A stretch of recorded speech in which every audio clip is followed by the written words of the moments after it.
I smell pussy. How about you come here and try to push me? That sugar water got you, now you turn sweet, huh? I smell pussy. Nigga, yeah, I read you like a book read. Come bring you at the school, quit playing hooky. Right now I smell pussy. You a pussy, you beat the week, okay? You want a cookie, my nigga, you a pussy. Yeah, yo, eating duck, well let me cook, B. I'll burn you like you tried to burn your own seed. Nigga, you a pussy, huh? Where they do that at? I never brown nose. Them white boys made you toot that ass. You blew that cash. Now you need the beef to pay them goons they tab. I used to feel bad, but now we knowing why they bring back the vest when you was at your best. Not that it would matter. Fuck your chest, cause boy, I'm at your neck for talking out it. Yeah, let's talk about it. Don't get quiet now. The quiet kid done fucking dialed in. Don't throw the towel now. Y'all chime in. He need an audience, so give it to him. They don't know you been a cornball all your life and an informant. Let them know, Tip. Why you always got your finger pointed? Start the show, let them enjoy it. Man, your fans deserve a show outside your old shit. What the fuck is this? Is this your man? Is this what he called crossing out his bucket list? He crashing out. It don't crack a smile, just learn from it. Yeah, he know his turn coming. He probably wanna burn something. You's a pussy. How about you come here and try to push me? That sugar water got you, now you turn sweet, huh? I smell pussy. Nigga, yeah, I read you like a book read. Come bring you at the school, quit playing hooky. Right now I smell pussy. You a pussy, you beat the week, okay? You want a cookie, my nigga, you a pussy. Yeah, yo, eating duck, well let me cook, B. I'll burn you like you tried to burn your own seed. Nigga, you a Times 3, it really brings me joy. This feel like a stomach kick, I bet she what it is, you really do.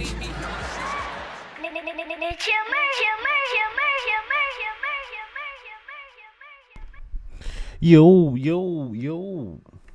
What it do, y'all? I'm the host with the motherfucking most. Chill motherfucking Murray. You are now tuned to Live from the Spot. Shout out to everybody tuning in, not tuning in. You know how we doing, how we rock. Ain't really much going on this weekend.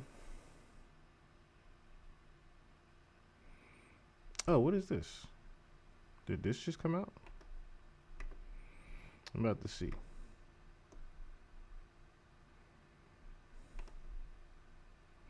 This look brand new, like there's a 50 Cent and Max B record. I don't know how true this is. I mean, we're going to get into that first.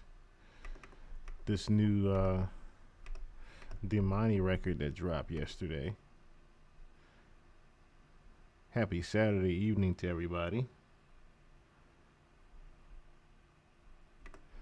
I feel so lost now, like I didn't even know. I heard the 50 Cent record yesterday,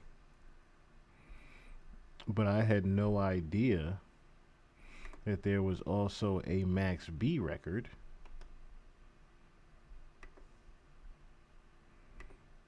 Why they decided to include Max B in this, I do not know. So this is going to be one of those late night chills. I don't even know why I called it episode 201, because it's not too much. It's not too much to get into. It really isn't. Really isn't. And I wasn't sure I was even getting on this evening, to be honest with you. I wasn't sure I was getting on this evening, but I know I still had a couple of things I had left behind that I need to finish. So tonight we will be finishing up everything we had with Mike. And why am I forgetting something? Oh, the Epstein zombie plant. And if we don't have much else, we'll just skim through the Jeff tube. We'll skim through the Jeff tube for the evening. But let's see here. Let me play this Damani record first, because I didn't, like I said, know anything about these new diss records. So apparently, I was right. 50 Cent is planning a new documentary against T.I. and Tiny about that sexual assault lawsuit that pretty much got dismissed. Apparently, there's a few different victims that 50 has up his sleeve to deliver. As I said, this entire news week just feels so damn slow. It feels so damn slow. Especially with the way that they're using the war as still, like I said, propaganda in ways to just make money right now. It isn't really much going on. And I hate when it's like this. I hate when it's quiet like this. Because then something big is about to happen. Now you're just walking through a hallway and it gets mad quiet all of a sudden for no fucking reason. And then you hear an explosion. That's kind of what it feels like right now. That is literally what it feels like right now. Like a huge fucking explosion is going to happen somewhere. Like something crazy. Oh yeah, we're going to look at the Bill and Hillary Clinton depositions. Definitely taking a look at those tonight. But yeah, let me play this Damani record. Let me play this Damani record.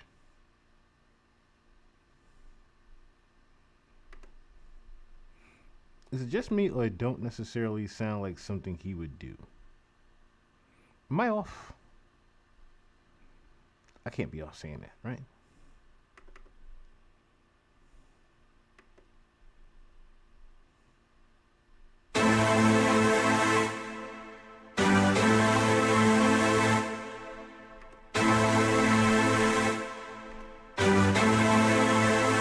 Back, turbo. I smell pussy.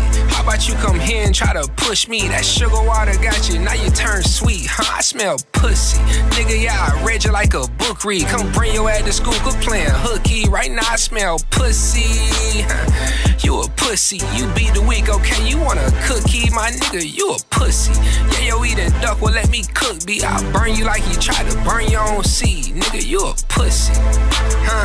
Where they do that at? I never brown nose. Them white boys made you toot that ass. You blew that cash. Now you need the beef to pay them goons they tab. I used to feel bad, but now we knowing why they bring back the vest when you was at your best. Not that it would matter, fuck your chest, cause boy, I'm at your neck for talking at it. Yeah, let's talk about it, don't get quiet now. The quiet kid done fucking dialed in. Don't throw the towel now, y'all chime in. He need an audience, so give it to him. They don't know you been a cornball all your life and an informant. Let them know, Tip, why you always got your finger pointed. Start the show, let them enjoy it. Man, your fans deserve a show outside your old shit.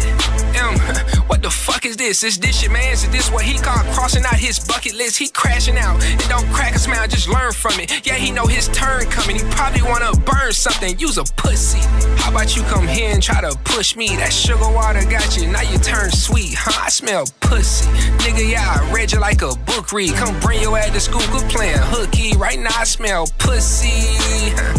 You a pussy. You beat the week, okay? You want a cookie? My nigga, you a pussy. Yeah, yo, eating duck, well, let me cook, B. I'll burn you like you tried to burn your own seed. Nigga, you a Times 3, it really brings me joy. This feel like a stomach kick, I bet she felt it more. No, I don't need me, no assistance. Come outside, let's go. You silence her from us, but you just wait till she tell baby boy. Curly hair could get the love from you, how is it that Marquise at 6,700 for you to be a dad? I guess that deal just wasn't sweet enough. Surprisingly, you sell your ass for anything, then try to talk about Daphne. Call for your mama. Get up, Curtis, don't look for your grandma. I fix your trauma. Come on and prove to me you really something. You just a talker. A literate nigga, at least pronounce it proper. Yayo's Vlad interview, his loading now. Help out your partner 5-0. Why you can't get a spike without a fight? And I know some shit about you, I heard what you like. But where the nose goes when the doors close, it's none of my business. Just don't throw no rocks and glass ozons, you pussy. How about you come here and try to push me? That sugar water got you, now you turn sweet, huh? I smell pussy. Nigga, yeah, I read you like a book read. Come bring your ass to school, quit playing hooky. Right now I smell pussy. You a pussy. You beat the week, okay? You want a cookie? My nigga, you a pussy. Yeah, yo, eating duck, well, let me cook, B. I'll burn you like you tried to burn your own seed. Nigga, you a pussy.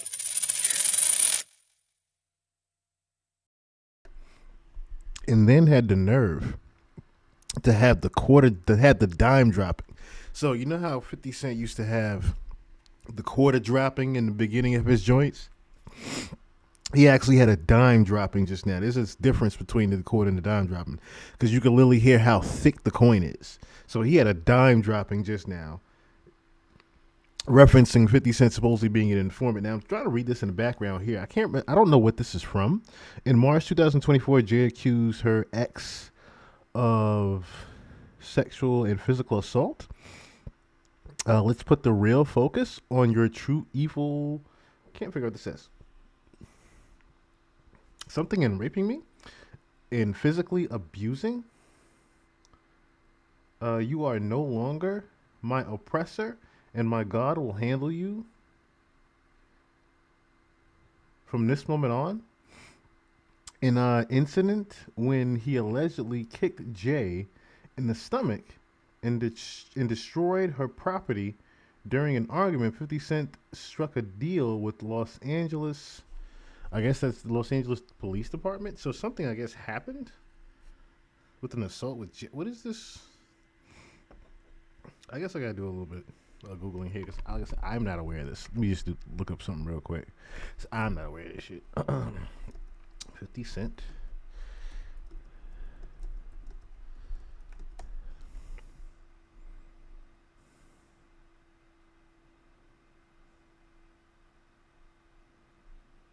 What is this?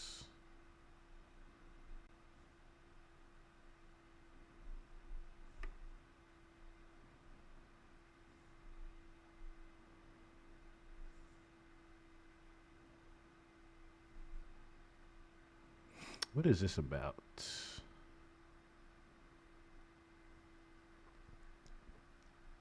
Oh, so he's referencing a time where he had I guess a dispute with his baby mother. I guess that's what it is. So I'm still not seeing any truth on this.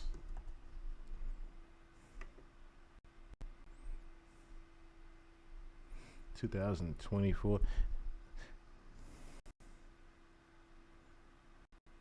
Yeah, I don't see any truth to this. I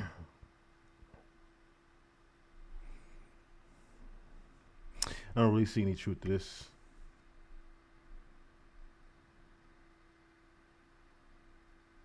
I don't see any truth to this.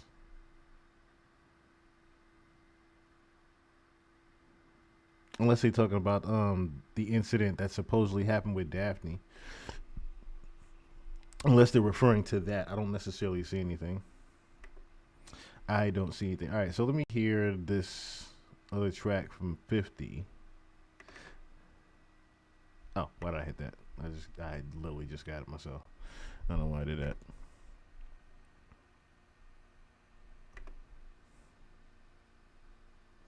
Where's Fifths? And he put this on the beginning of the new Power, so he debuted and premiered Power. No one told us what, and he premiered it with this record here. no one told us what we're here for. Lord, don't you let us get got it wrong. Poverty is all we know, so hustling is all we know. Forgive us for our sins, Lord. No one told us what we're here for.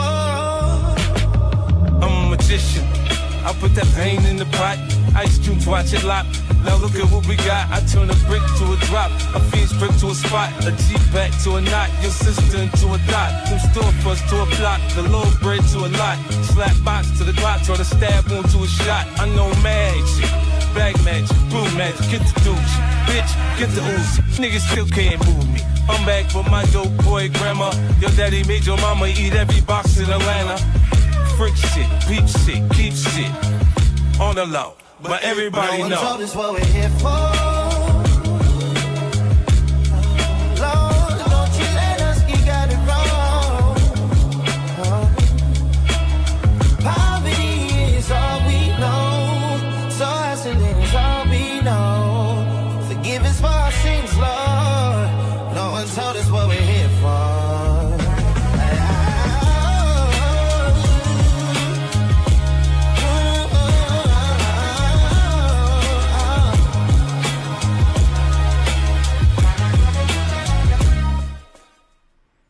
And of course, the only line that was in the record that was a diss to T.I. A Jeep back to a knot, your sister into a dot, from store first to a block, the low bread to a lot, slap box to the clock, turn a stab wound to a shot. I know magic, bag magic, boom magic, get the douche, bitch, get the Uzi. Niggas still can't move me. I'm back for my dope boy grandma. Your daddy made your mama eat every box in Atlanta. Frick shit, peep shit, keep shit on the the low. But everybody No one know. told us what we're here for. Yo, daddy made your mama eat every box in Atlanta.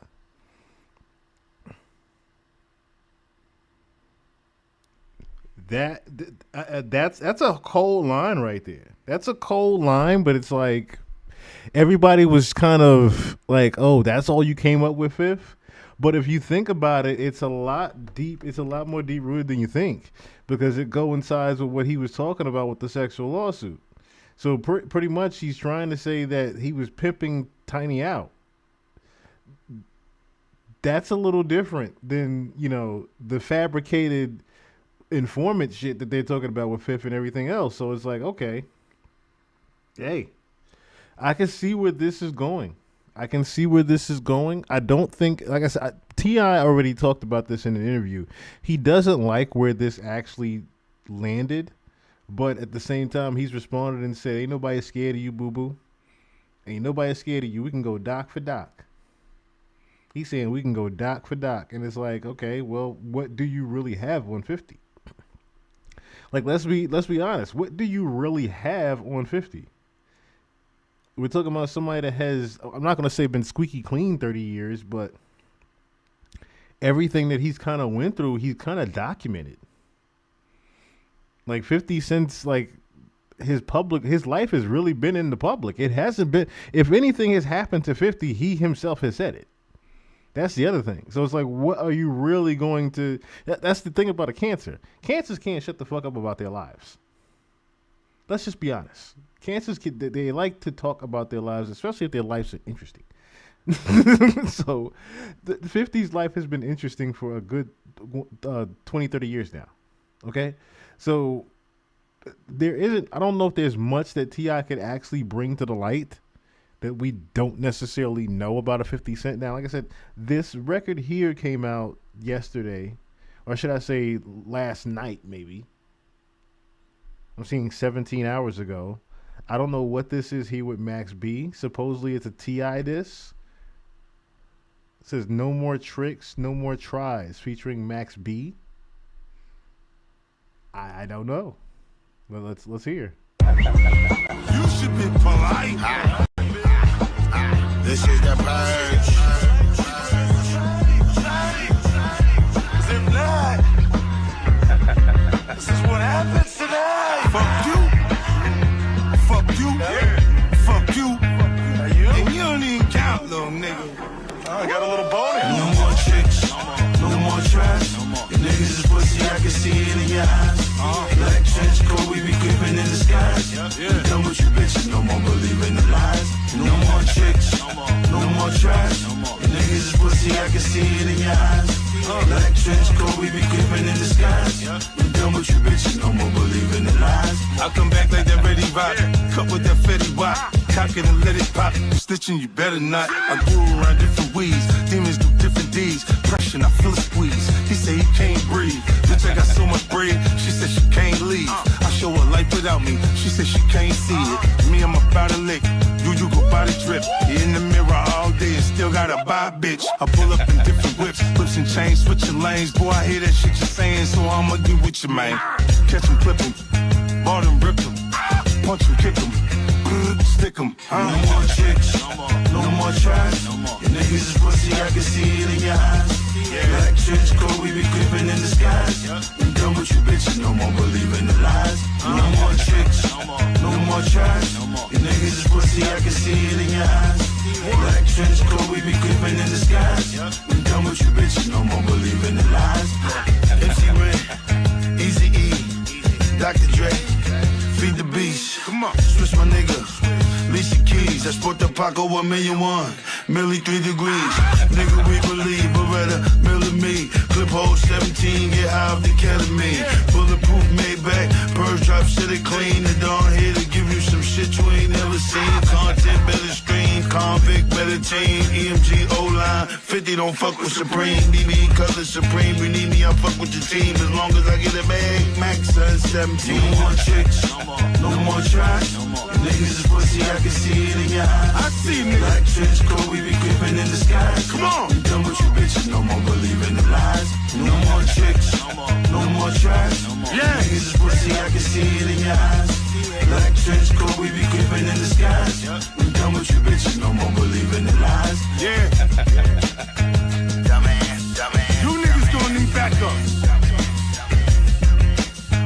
I promise I'ma make it spooky.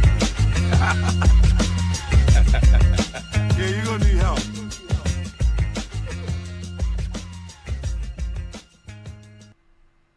I'm sorry to say, but that was whack. I'm sorry to say it. And I usually don't say that about Fifth Records with his disses, but that was ass crack. That was garbage. Now I see why he was saying on his Instagram, "It's too many bots, I'm out." Now I'm starting to see why he said that. Because that was hot garbage. That was hot basura. Stinky trash. Gotta take it out. Been in there for a week. Get this shit out of here. What the fuck was that, Fifth? And see, I was expecting, okay, maybe he, this is what he usually does. He lacklusters the rap, and then he talks his heavier shit, the ooh, ahs, when he does his Funk Flex Hulk Hogan moments at the end. And then I ain't even get that. I'm gonna make it spooky. And then the shit just fades off. I'm upset. What was that, Fifth? What the fuck was that? You didn't need Max B for this shit. If anything, this made Max B look worse.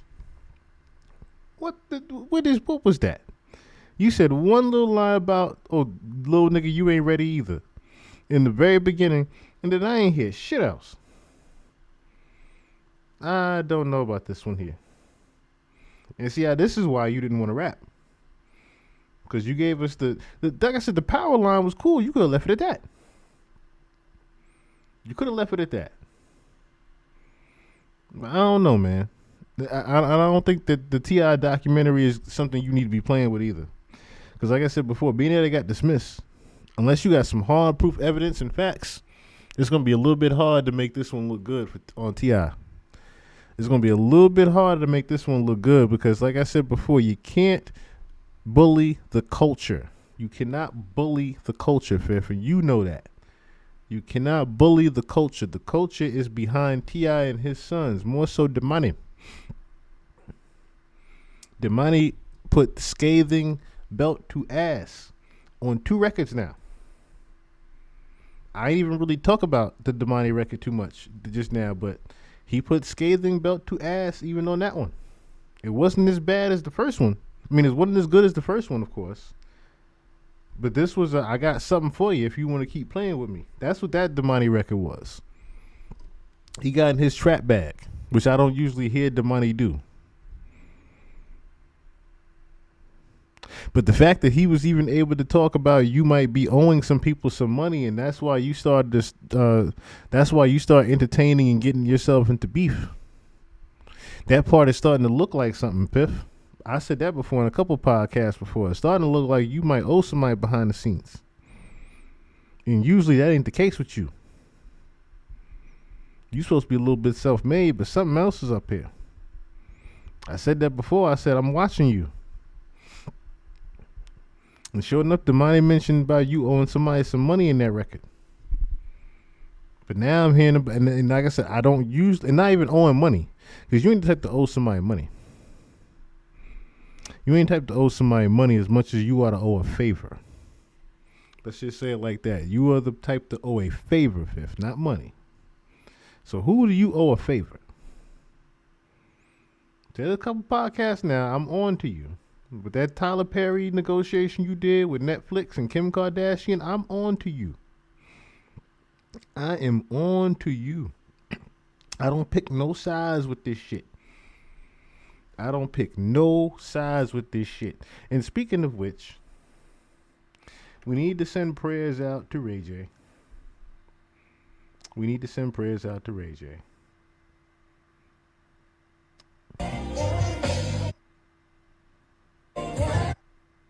This just looks bad. I'll be honest, it just looks bad. From the setting of where he is, the singing, the how he looks, where he is, it just all of it doesn't look right. I'm kind of glad the audio is cutting out because I don't want the copyright. But yeah, this is what mainly we're looking at is him passing out. Literally him just passing out of the local show. But just how his eyes even looked is what bothered me.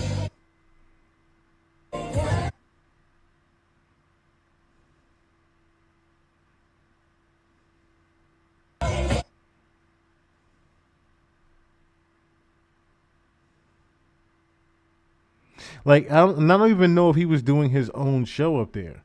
That's another thing it didn't look like. It didn't look like Ray J was doing his own little set. It looked like he joined somebody on stage and started singing. That's what it felt like to me, the vibe I got. Like he just joined somebody on stage singing, like he just had the urge to sing. And then all of a sudden he gave out. But my thing is, like I said, pray for Ray J because we already know the powers that be want him removed. He's been speaking out a little bit loudly lately, letting it be known that, hey, I know you guys are trying to kill me.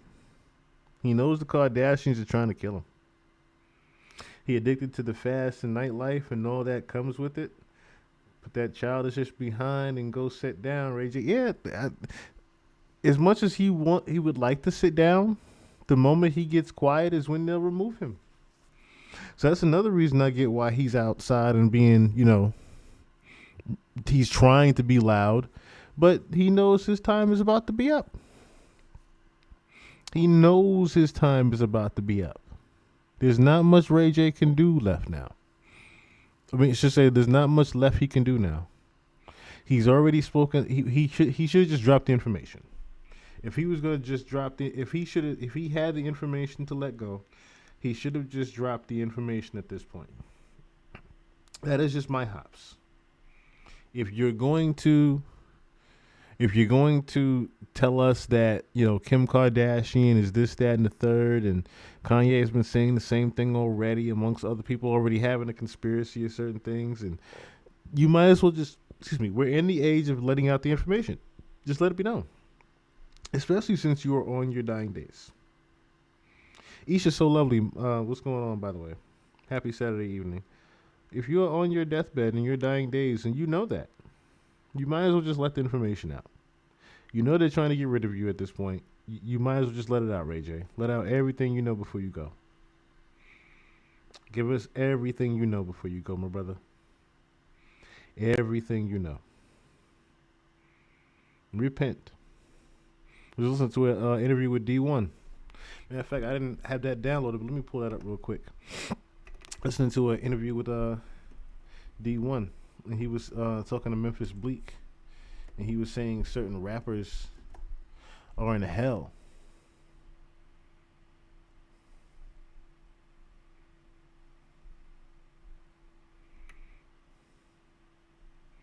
See if I find that little short right here. I probably got to put it up on. Probably got to pull up on Instagram. But yeah, he was saying certain rappers are in hell right now. Because of what they've done, what they've not even just what they rapped about, just what they were doing while they were here. We won't say no names, but I'm uncomfortable.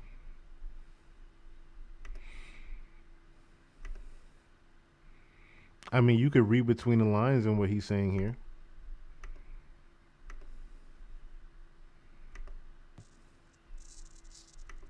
You ask what my mission is. I'm trying to help people get to heaven. Because a lot of our favorite rappers are in hell right now. This is hell. This is hell. Yeah. 100%. Yeah. Purgatory is... You see where Memphis said that?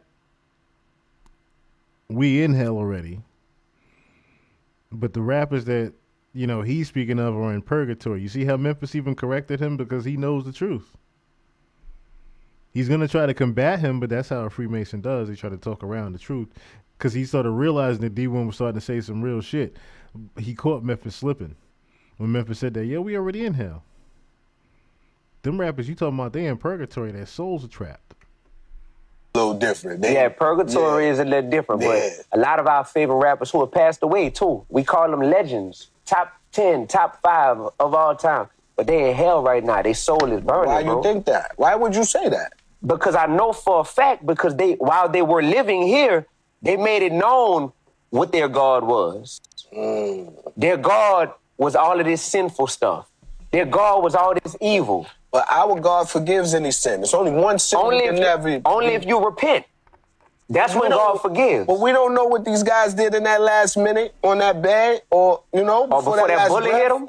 They didn't know that bullet was gonna hit them. No, listen. Everybody don't instantly die when they get shot. Well, the rappers I'm talking about, and if I say the names, I'm gonna set the internet on fire. But the rappers, the rappers I'm talking about, oh, it was DOA. You heard me? When they got, that was a rap. You know what I'm saying? Yeah. And I think about, that's why I say, brother, I know it's kind of uncomfortable for me to bring this up, but when I think about this stuff, and it makes me uncomfortable. They're like, wait, no, God. I grew up on this person's music. I could rap all their lyrics. They're a legend where I come from, or they're a legend to hip-hop. But clearly, they're burning in hell right now because everything that they glorified and represented and promoted was all the stuff that goes against what God tells us. And it was like never any remorse or repentance. Why? Because they got caught up in the cycle of the world celebrated them for pushing all the wrong messages. I'm going to give you that. You can't take that away, but you never know what a person do. That ain't hip hop, no. That's hip. See, that's the thing, right? I've said this before. I am thankful I didn't get signed. Excuse me. I'm thankful I didn't get signed because I could have been a story like what we're hearing about and reading about out here now with in different videos. I could have been one of them same stories that we talk about, that something happened to behind the scenes, or they got rid of him, or because he was talking too loud, or he saw something he wasn't supposed to, started speaking out about it, or he just turned away, turned the oath down, and all that other shit. I would have been the same. I would have been another story. It would have been another story out here, unfortunately. So I'm glad that I did not go down that path and get signed. I'm kind of glad my talents didn't take me to where they weren't supposed to go. You know what I mean? And I'm going to share with you guys, this is a great transition right here. I'm going to share with you guys this evening one of the first things that I watched that actually took me down this path of telling y'all the truth. Now, I think back in 2009, 2010, I first saw this documentary here. And I had seen all of it here, but I'm only going to share with you guys, like I said, the first part of it, because that's all we really need. And then we're going to get into, some more stuff this evening. The wicked music industry, though.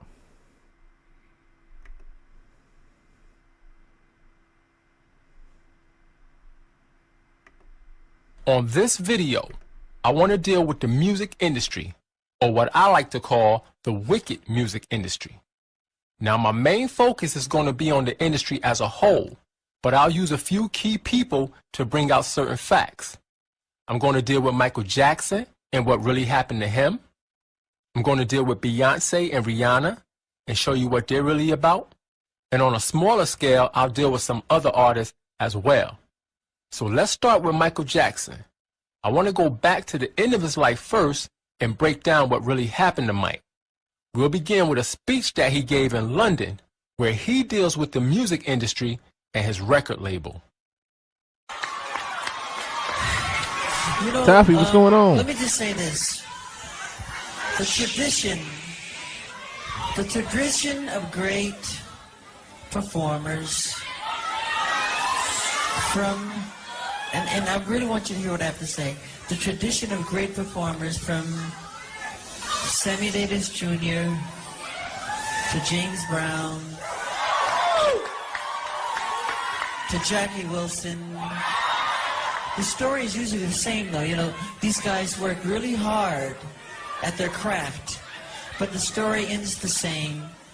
They usually are broken, torn, and usually just sad, and the story is very sad in the end because the companies take advantage of them. They really do.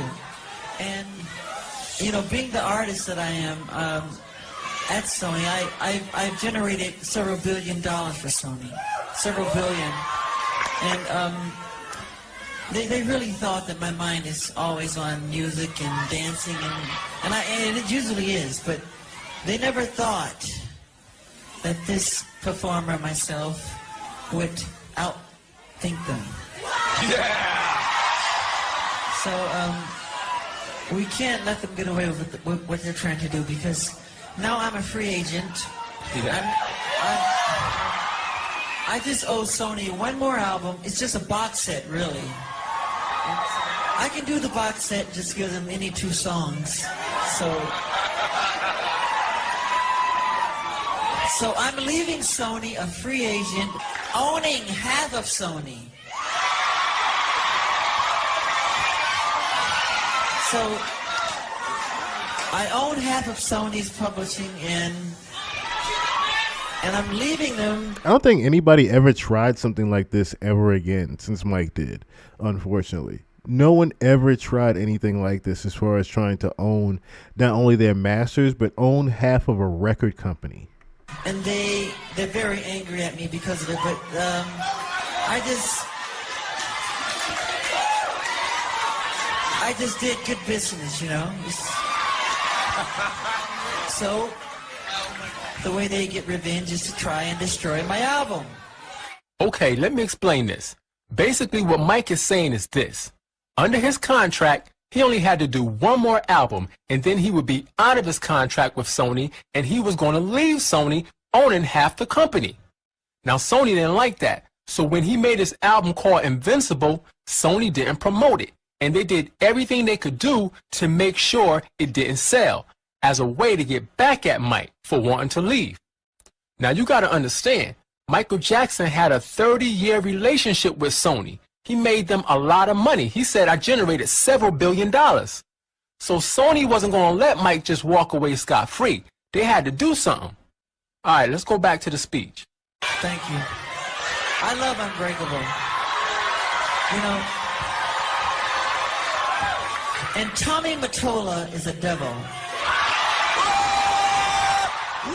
See, during the end of his life, Michael Jackson started to speak out against the things that was going on in the music industry.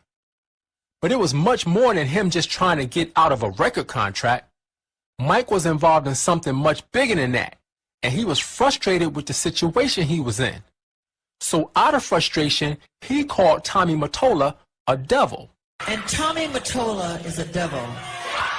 Now, Tommy Mottola was the head of Sony Music at that time.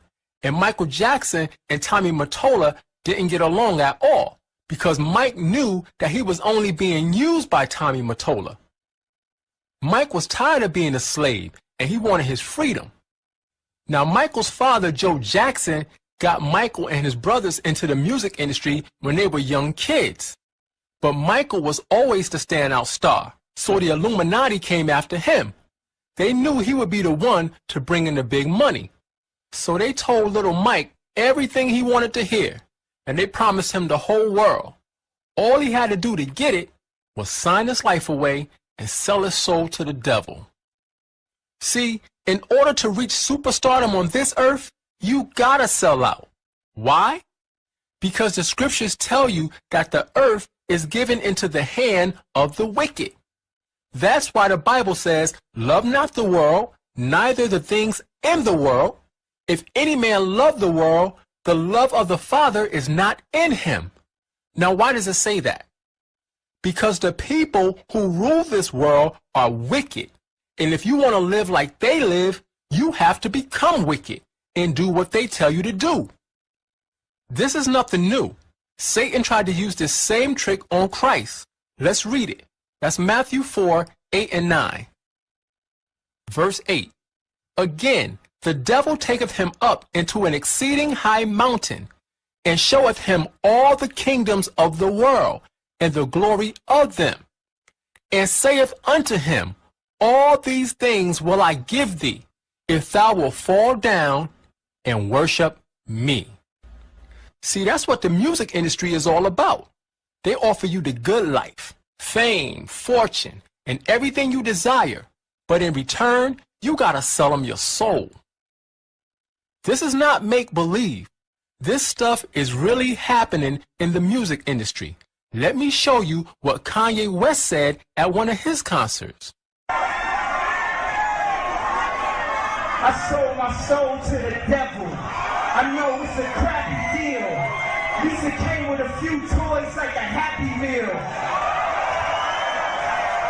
I'm spaced out, dog. I be on that moon talk. I wonder if God asked Mike how to moonwalk.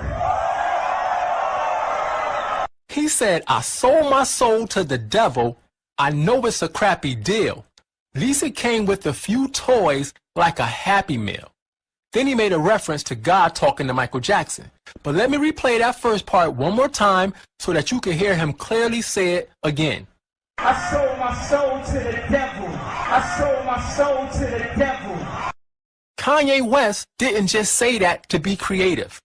He really sold his soul to the devil. You have to sell your soul to get to the level where he is. You got to do what they tell you to do. You got to act like they tell you to act. You got to dress like they tell you to dress because they own you. They become your God and you have to worship them. And when I say they and them, I'm talking about the Illuminati, the people who run the music industry, the people who run the whole entertainment industry for that matter. These people are Satan worshipers. They are directly connected to the devil, and by selling out to them, you automatically sell out to the devil. And that's why Michael Jackson called Tommy Mottola a devil. And Tommy Mottola is a devil. See, Michael Jackson grew up in the music industry, and he knew what it was all about. He sold his soul to the devil a long time ago. Now, most people will look at this picture and see a young boy making the OK sign with his hand. But this is not the OK sign. This is a satanic hand symbol that represents 666, the seal of Satan. The circle in the first finger is 1-6. The circle in the second finger is another 6. The circle in the last finger is another 6. So when you put them all together, you get 666. Like I said, Michael Jackson grew up in the music industry. He's been involved with the Illuminati since he was young. Now, if you don't believe this hand sign means anything, take a look at these other celebrities and see what they're doing in these pictures. Here you see Beyonce, a top-level witch, and we're going to deal with her next. But here you see Beyonce flashing the 666. Here's Drake, 666 over one eye.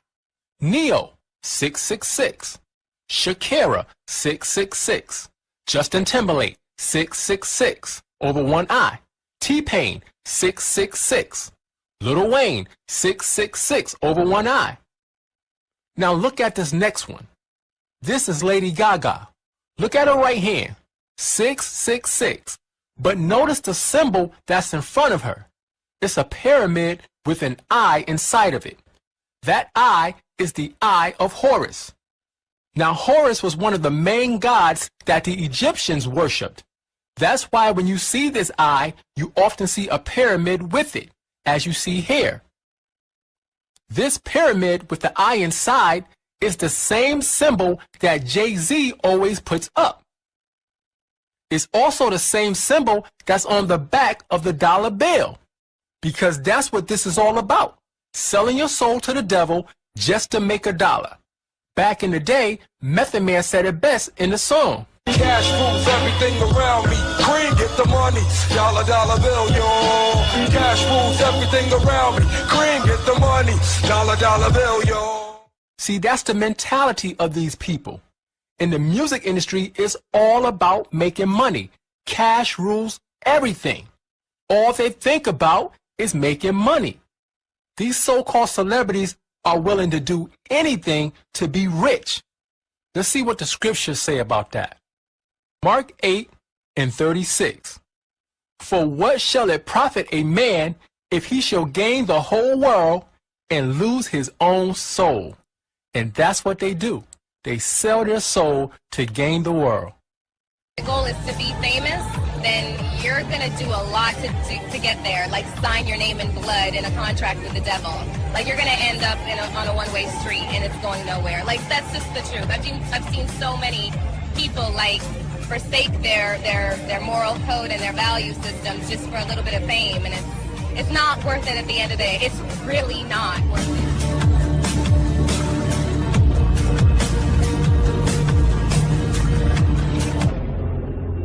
You must remember, Michael told me repeatedly that they were going to kill him, that he was going to die. And who did it?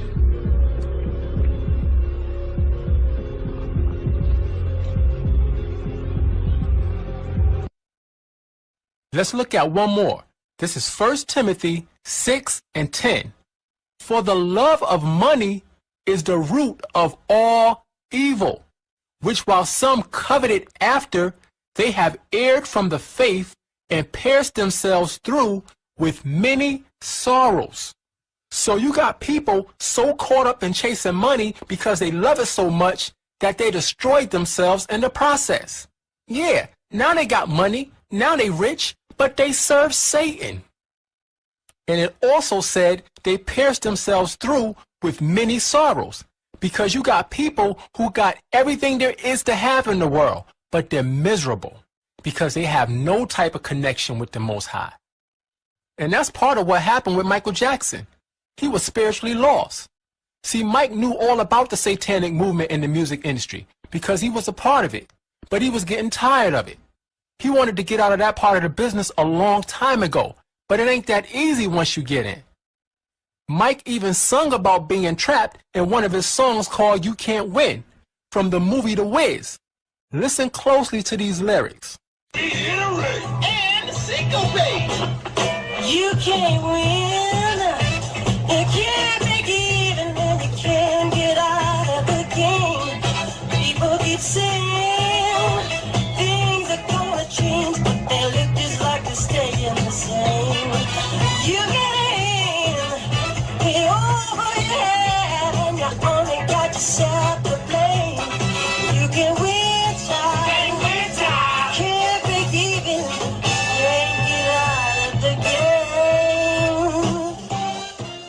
Now in that song, he also said you can't break even, but he tried to leave Sony at least owning half of it. So I'm leaving Sony a free agent, owning half of Sony. Michael Jackson was frustrated and he got ahead of himself.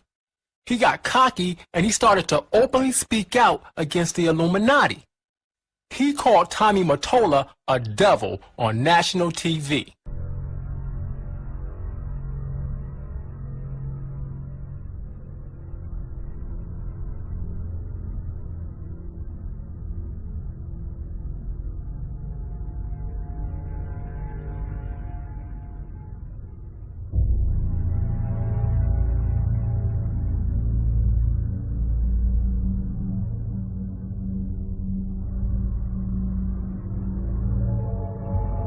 What's wrong with sharing your bed? I didn't say I slept in the bed. Even if I did sleep in the bed, it's okay. I am not going to do anything sexual to a child. It's not where my heart is. I would slit my wrist first. I would never do anything like that. That's not Michael Jackson, I'm sorry. That's someone else. That's someone else.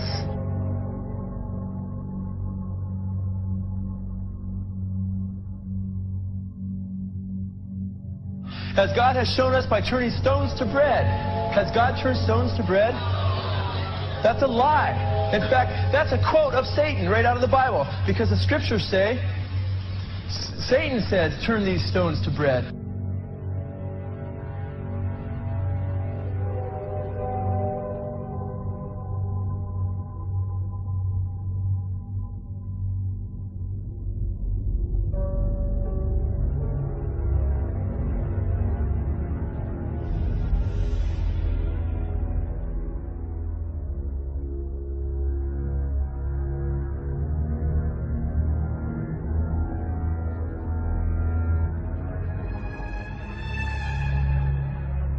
He said the supposed spirits of the dead that you're talking with are demon spirits.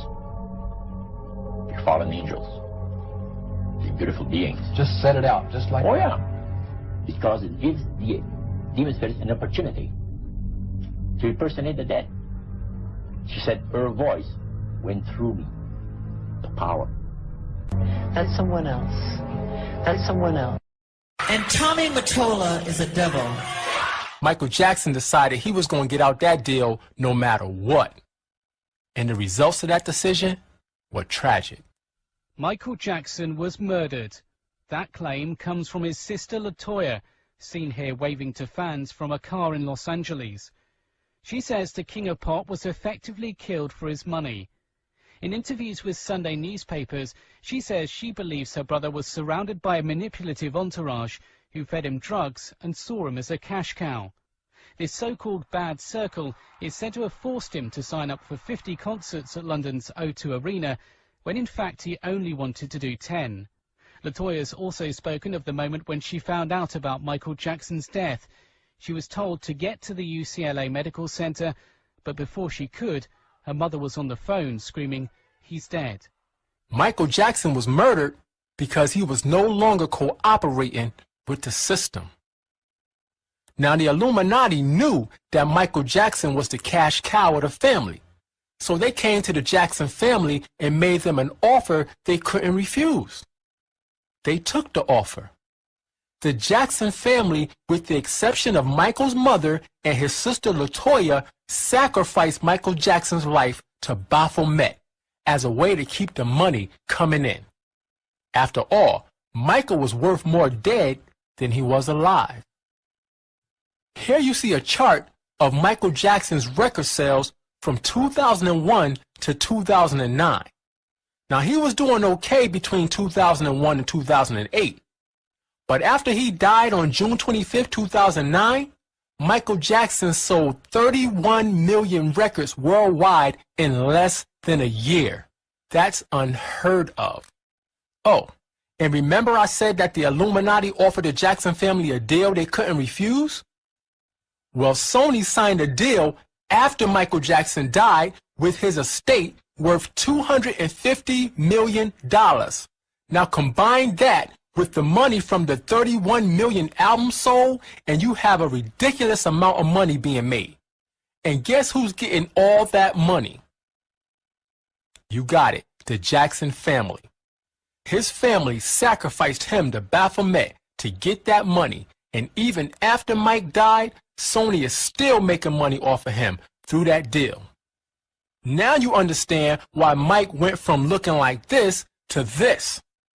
Mike was taking care of his whole family. He had people around him that was only using him. He had demons plaguing him. He had stress on a whole nother level. But that's what happens when you sell your soul. The scriptures say you reap what you sow. Now this demon on the screen is named Baphomet. He's the demon that these celebrities pray to and seek power from. He's the demon that's set up over the music industry. Celebrities actually do human sacrifices to this demon for power, fame, and riches. Now, if you don't believe what I'm saying, in your free time, get on the internet and do some research into the Illuminati and the death of Aaliyah, Kanye West's mother, Jennifer Hudson's family, Michael Jackson, and many, many others. All these people were sacrificed to Baphomet to further the career of other entertainers. Now, I know what the official news stories say, but ask the Most High for guidance and do your own research and see what you come up with. Now, the music industry is wicked because it was set up by Satan to put people into idol worship. Look at how they put it right in our faces.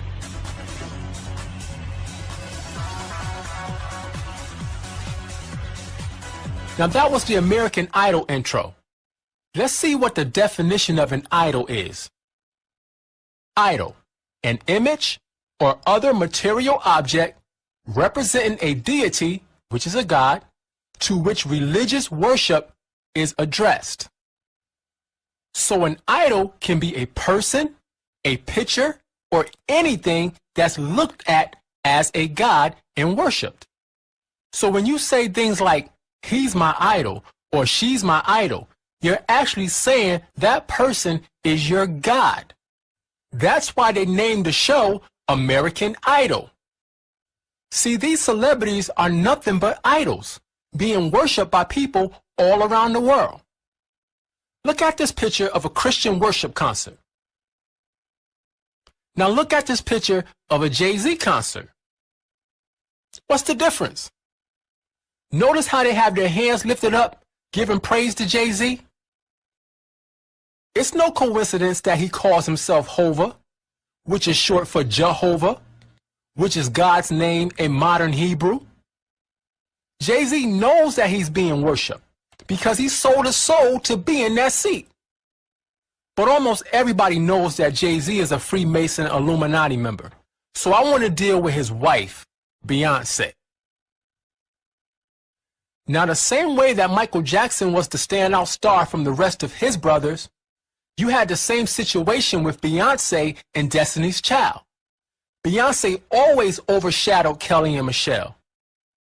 The Illuminati comes after the one with the most obvious talent in the group. They choose the person that is capable of influencing the most amount of people. Now, in the first part of this video, I made the statement that Beyonce was a top-level witch. So let's look at her and see why I said that. Remember when Beyonce used to be the innocent, squeaky clean church girl turned R&B singer? Well, those days are over. Beyonce is gone, and Sasha Fierce is here. And if you pay close attention, you would have seen the death of Beyonce and the birth of Sasha Fierce take place right in front of your eyes. Let me show you when and how it happened. Now, after Beyonce left Destiny's Child, her first solo video was called Crazy in Love. In this video, you see Beyonce trapped in a car. Now watch what happens to her.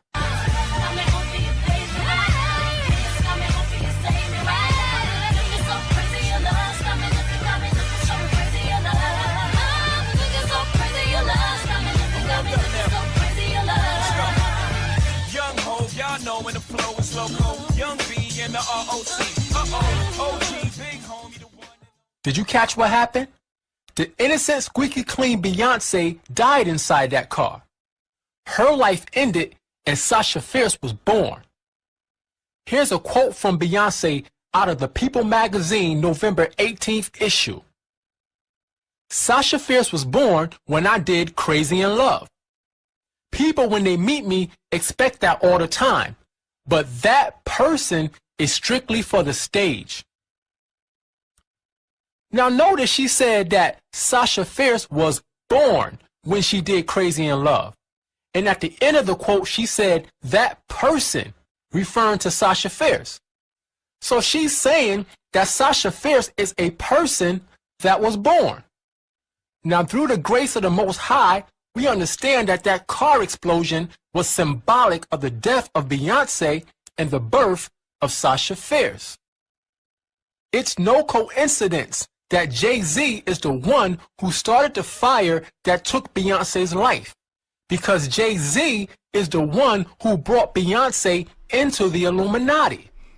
How symbolic is that part? And not necessarily Jay-Z as much as it was Matthew.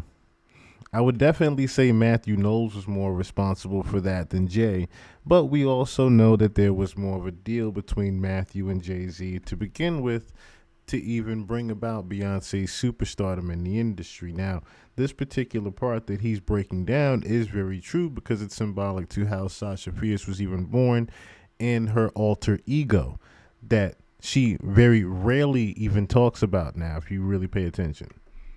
Now notice, the car exploded, Beyonce dies, and out comes Sasha Fierce. This video was a ritual showing the world that Beyonce was now initiated into the Illuminati. That's why you see her doing the Eye of Horus sign. Now Jay-Z and his crew call it the rock sign to deceive people, but this symbol is the Eye of Horus. How I came about being a lyricist is weird because I started out technically, like I used to write all the time, before I started going into the Rain Man thing, before I started going into the Rain Man thing, I sold my soul to the devil. Beyonce eventually married Jay-Z, And now you have the most powerful male rapper and the most powerful female R&B pop singer working together to help carry out the mission of the Illuminati against the public. And in return, they get more fame and more money. Beyonce's so-called alter ego Sasha Fierce is nothing but a demon that possesses her when she performs. She has become comfortable with that demon because it allows her to let go of her inhibitions and do the things that she wouldn't normally do. Beyonce is possessed. Let's hear her explain Sasha Fierce in her own words on the Oprah show. Sasha Fierce. Sasha Fierce. Like when you're getting ready to go on stage and perform, does Sasha Fierce, when does she show up? Usually when I hear the crowd, when I put on my stilettos, when like the moment right before when you're nervous and that other thing kind of takes over for you. And that other thing kind of takes over for you. And that other thing kind of takes over for you. That other thing that takes over, that's called a demon. Here she is on Tyra's show talking about Sasha Fierce. And you know what's so funny is I saw you turn into that trance thing. Like you lose your mind. I do. Like, I was like, you know, it's really amazing. I can't describe it. It's just something that takes over me, and we named it Sasha. It's just something that takes over me, and we named it Sasha because it's like two different people. She said it's like two different people, but it's not two different people. It's one person with two different spirits. You got Beyonce, and then you got that demon spirit, Sasha Fierce, that lives in her body. See, these are the things that's going on that most people have no clue about. The music industry is not what most people think it is. This demon, Baphomet, is set up over the music industry. Like I said earlier, these celebrities worship Baphomet, and they show you all the time that they worship him, but you just don't notice it. Take a close look at this picture of Baphomet. Now look at what Beyonce is wearing in this picture. Here you have Beyonce wearing a Baphomet suit. She is deep into the Illuminati and Satan worship. She is a demoness. What does she call herself?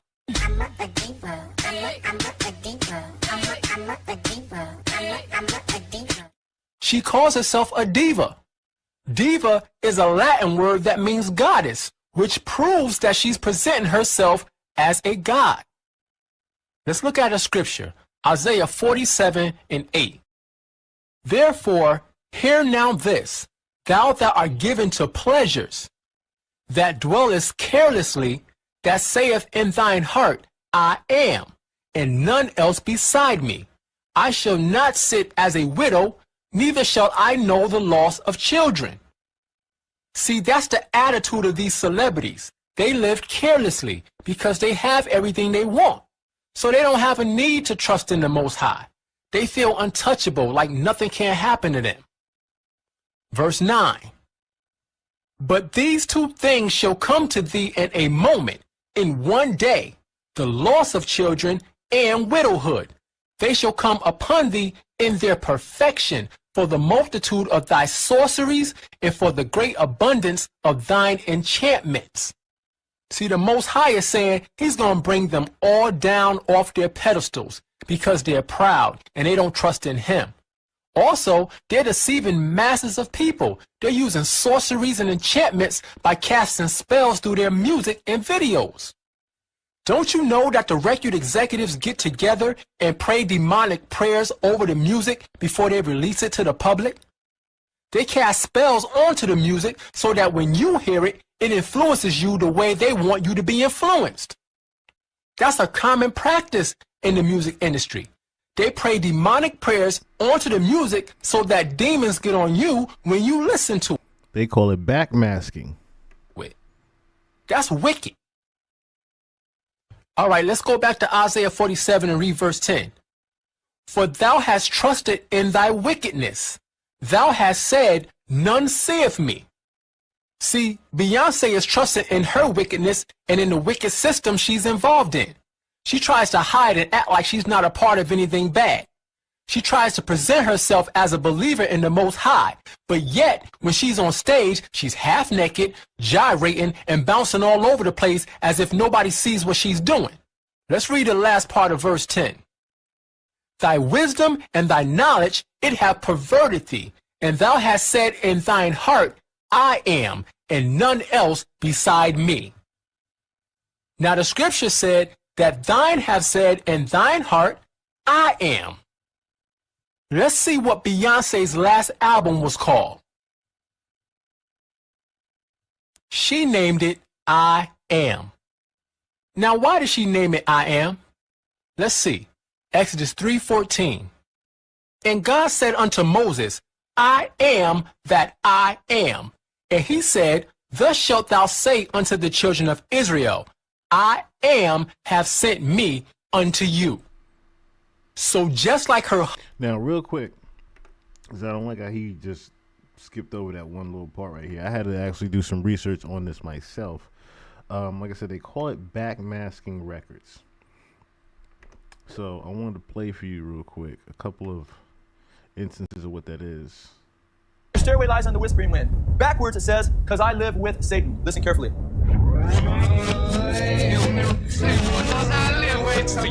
The demons lift up, because this isn't Led Zeppelin, this is spiritism, and spirits working through Robert Plant. Backwards they lift up the backwards path. Backwards it says, here's to my sweet Satan. Did you hear that?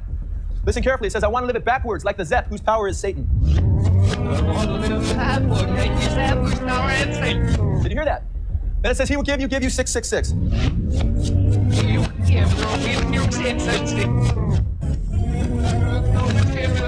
Raise your hands if you heard that. Okay, it's quite obvious. It's quite clear. The lyrics from particular periods of time, and I don't know, the musicality and the construction of it is as peerless. Maybe I didn't quite feel the same about the lyrics a little bit later on in life as I got a bit further down the road. Maybe I'm still trying to work out what I was talking about.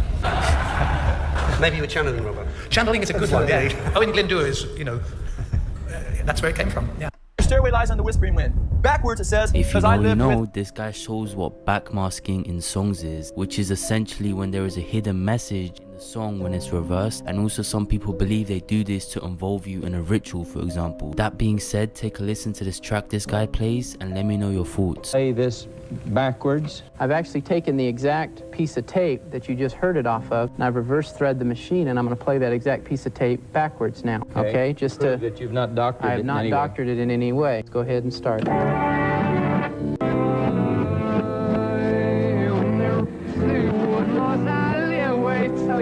I heard something there. All right, listen for I live with Satan, exactly. You might want to turn it up just a little out here on the floor. I live with Satan, listen again.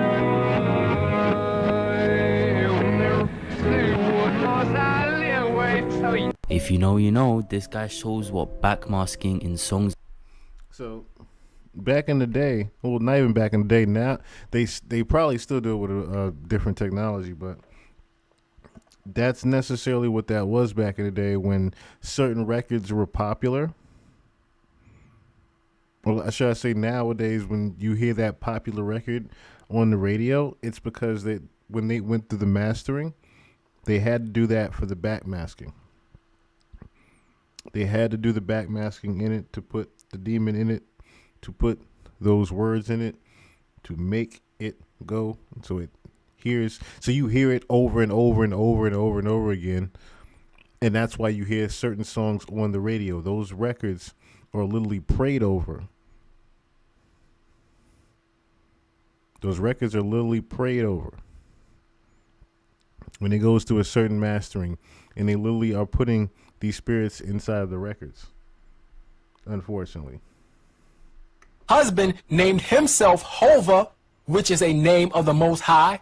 Beyonce named her album I Am, which is another name of the Most High. She is saying that she is God. Now, some of you might say that I'm reading too far into that, but you don't understand the way these people think.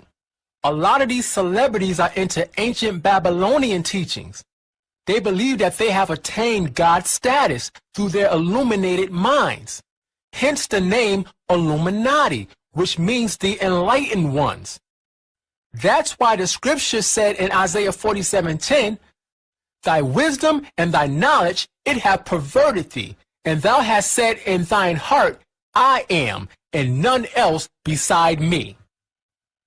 Now, another reason why Beyonce was chosen, besides her talent, is her beauty. The Illuminati through the media floods your mind with all these images of her, and then young girls and women want to dress and act just like her. Then you have young boys and men lusting after her. They use her voice and beauty as a form of witchcraft to seduce people and control them. But the scriptures warn us about that. Proverbs 6:25 says, Lust not after her beauty in thine heart, neither let her take thee with her eyelids. See, people get caught up in her voice and her looks, and they look up to her as if she's a great role model. But the truth is, she's a horrible role model. A lot of these people have had nose jobs, lip jobs, butt jobs, breast jobs, hair extensions, fake eyelashes, and all types of stuff, all to create this perfect image, an idol for you to worship. She acts like she's innocent, but the whole time she's leading people into devil worship. Now, you might be saying that it's just a coincidence that she married Jay-Z. It's just a coincidence that she calls herself a diva. It's just a coincidence she was wearing that demonic suit. Well, let me show you something. Because Beyonce is not innocent. She knows exactly what she's doing. Everything she does is planned and well thought out. Take a good look at this picture. Now, this robot suit is the outfit that Beyonce came out in at the 2007 BET Awards. Now, when you look at this outfit, you might say she was being creative and it's just a robot suit. But remember, I told you that everything she does is planned and for a reason. Look at her suit again.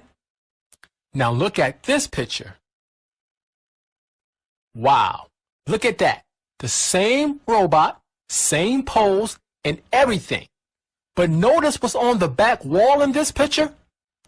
It's a demonic upside down star, which is the same symbol as this star, the demonic goat head, which is just a representation of Baphomet. Like I said, the music industry is more than what you see on the surface. You got people that are just straight up worshiping Satan, and they're doing it right in front of our faces. This picture on the screen comes from a 1927 movie called Metropolis. I'll show you a piece of it. The part of the movie you're looking at is where a woman named Maria is kidnapped by a mad scientist. He then uses his machines to create an evil robotic version of Maria. She ends up becoming a performer in a nightclub where the scientist uses her to control the men of the city and manipulate the people. Whenever she starts to dance, the men go into a frenzy. They start to lust after her and fall into some type of demonic trance. The more she dances, the deeper they fall into the trance. She uses all types of dance moves to hypnotize these men until they're fully under her spell. They get so caught up in watching her that they don't realize what they're doing. They don't realize they're actually under a spell. How crazy is that? This is Maria in her robotic form. And this is the crazy thing is this goes on nowadays with Instagram, doesn't it? How they use thick women. That's just how it is right now with Instagram. Well, not even just Instagram, shit. Facebook, all social media. Look at your man's Instagram right now and tell me that's not what you see for his entertainment and distraction all the time. Shit, I'm guilty in some days. Beyonce in the same suit. Now, do you still think it's a coincidence that she chose to wear this robotic suit? She is doing the same thing that the robot in the movie did. She's dancing around, mesmerizing and hypnotizing men. See, one of the biggest tricks that Beyonce uses is that she presents herself to the public in two different ways. One is this quiet, innocent, shy girl, and the other is this fierce, sexual, I can do anything woman, which leaves a big gray area in between for people to decide who she really is. The problem with that is this. Beyonce claims to be a follower of Christ, but you can't be a follower of Christ and act like Satan. You gotta be one or the other, either good or evil. Tyra Banks actually points out the same thing on her show. Watch this clip. And it's funny because it's really unreal to see. Like, what overtakes you? Because it's like, you see her right now, she's like, hi, everybody. Yes,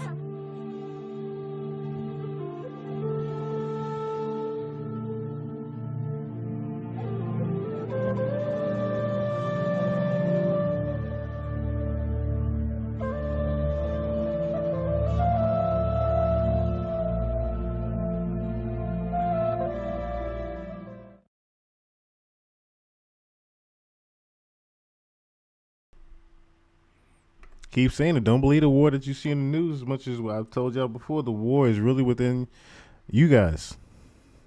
The war is on us. The war is on our souls out here. Ain't no real war out there. On this video, I want to deal with the music industry, or what I like to call the wicked music industry. Now, my main focus is going to be on the industry as a whole, but I'll... Okay, so now I want to get into there are more parts to that, and in the coming shows we'll definitely venture into that, but I didn't want to take the focus off of what we were going to be talking about with Mike. So I did dig up my old interviews with Sloan Bella, and these I definitely want you guys to take this with a grain of salt, but definitely open your eyes and open your mind to these, because when she channels Mike, it's definitely going to be a little bit tense for you guys. I'm just going to say that. What she ends up digging up with Mike is going to be a little bit tense. We're going to look at both parts of that.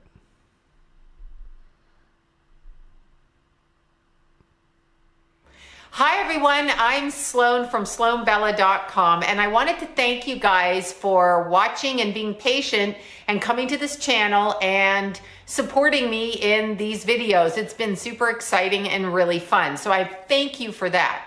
Now this video is another celebrity channeled video, and I wanted to preface it before I started to speak on what I got when I meditated on it by saying that the information I get is not based on the recent documentary that was released on Michael Jackson, because I know the fans get just bent out of shape if you say anything against, they feel is against his legacy and what they know of him to be true, and that's fine. But this reading is not based on anything to do with that documentary. I'm putting that aside, and I'm looking into the energy that I pick up around Michael Jackson.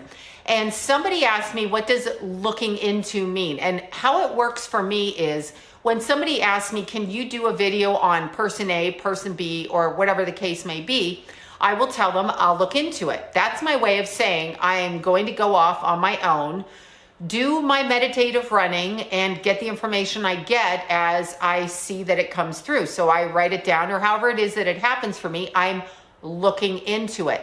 Keep in mind that mediums and psychics all work differently, and none of us come to our information in the same way, because it depends on how our bodies harness the information, how we respond to the stimuli that we're receiving, so the pictures and images, how we choose to convey the message, because remember, we are speaking in a different language between here and there, and so it comes into so many different factors, and we are going to come across differently. That doesn't bother me. I embrace all elements of the psychic world, and anybody's intuitive insight into anything, whether I agree with it or not, I'm always interested in listening to it.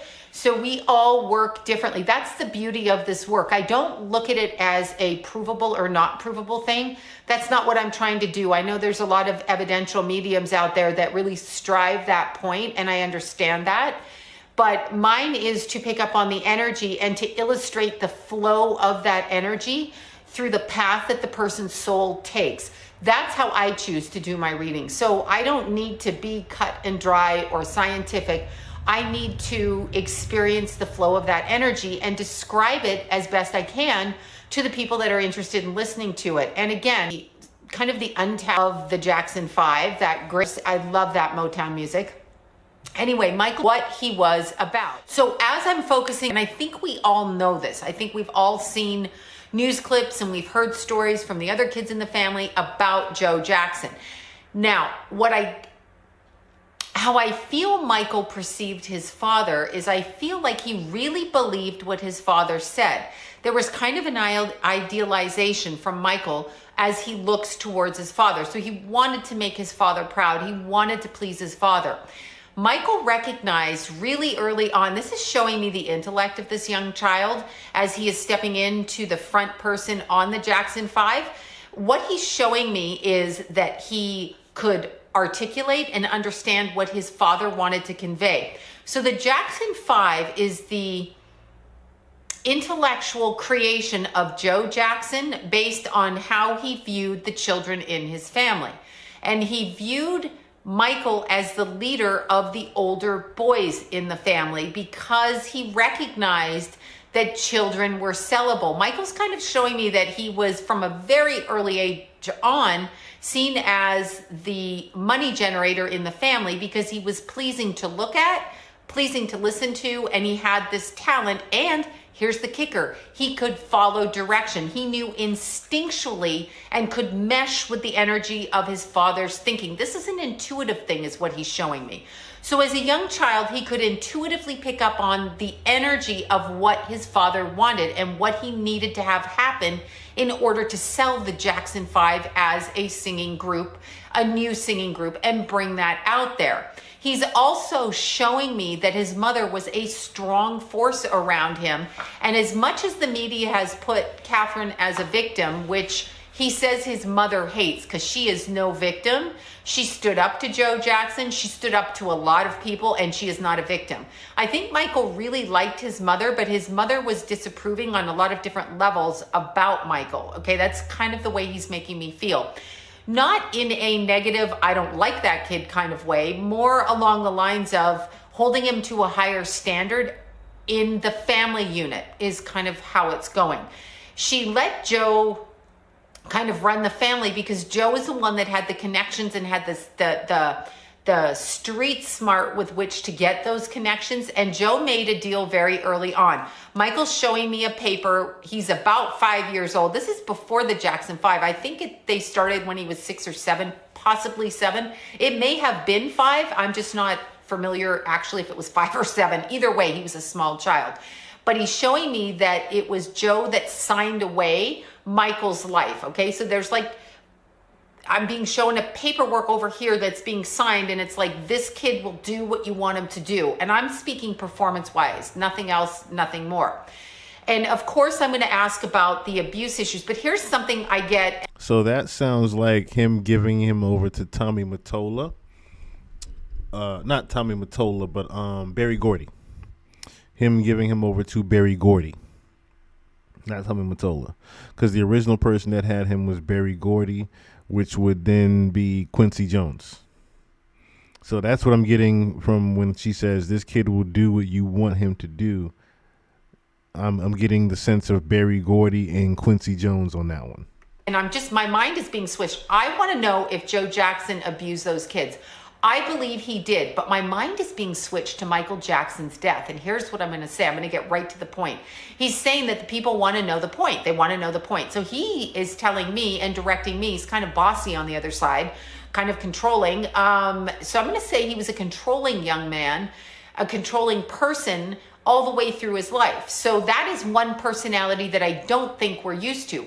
But speaking about Michael's death, and I'm going to get straight to the point with that, he did not die the way it was presented in the media. That's bullshit. That's not true. He did not die that way. I realized that he probably did have a heart attack, because we all have to die from something. So when somebody says it's a heart attack or they lose their breath, this is obvious. Often we will lose our breath or have a heart attack because there's really only a couple of ways other than being murdered. Michael Jackson is showing me really strongly that he did not die from the drug overdose that they suggest that he died from. Okay, so they tried to make him into this closet medicated drug addict. He's pissed about that because that is not how he died. He didn't trust them. He didn't want to trust them. They took him out, and by they, I'm not sure who he means yet, but what he's saying to me is he did not die from propofol the way that they said. He's kind of giving me the face like, do you really think that I had somebody come and put an anesthetic into my body and trusted them when I'm such a control person? So the answer is no. Now that's really interesting, because I really did think you have to be some kind of a jackass to have a doctor inject shit into your body and trust that they're going to wake you up when you're worth so much money, because like human error. If you've ever asked anybody, I mean, unless you have 5 or 6 different people there administering the anesthetic, like you have an anesthesiologist and then a backup and then a family member that you trust or a friend, I don't think I'd go down that road, because I don't even think, I mean, there's too many accidents in a hospital and you have like 25 checks and balances. He's basically looking at me like I'm a crazy bitch for even thinking that he died of the propofol. By that, I mean, I'm getting the impression like I just see an image like, are you that stupid? And I can kind of hear the wording in my head. He did not die that way. That is a setup. That is not the way he died. Now, Michael's showing me several months before he passed away, and I'm getting this right now. I didn't get this prior to, but since I mentioned his name, he's kind of sidetracked my energy. So it's a flow that I'm seeing. Michael did not die from that, okay? I'm gonna say it. I can't prove it. No one's gonna listen to me. I'm just some psychic and they all think we're crazy, so no one's listening to me about that. But what I am getting is that he was fearful of his life. Now, you look at all the things around him when he does these crazy stunts, the over plastic surgery. And I'm going to get into that, because that I did actually dream the other night, which was weird, what that was about. And I'm going to sound maybe a little bit insane when I say that. But Michael did not die with the anesthetic. He's basically saying to me that that's not something he allowed them to put in his body. So there's knowledge that isn't there about that, is what he's saying to me. The other thing that I'm being shown is up until the point that he passed, and I'm talking probably the 3 years prior to his passing, he was on vigilant hyper guard, like, who's trying to take me out? He trusted no one. What he is saying to me is he's asking me a question, okay? In my head, I'm just getting this real quick. He's saying to me, I was how old when I died? Okay, so I'm actually older than he was at the point that he died. So he was 50 or 51. I think 50, or turned 50 going towards 51.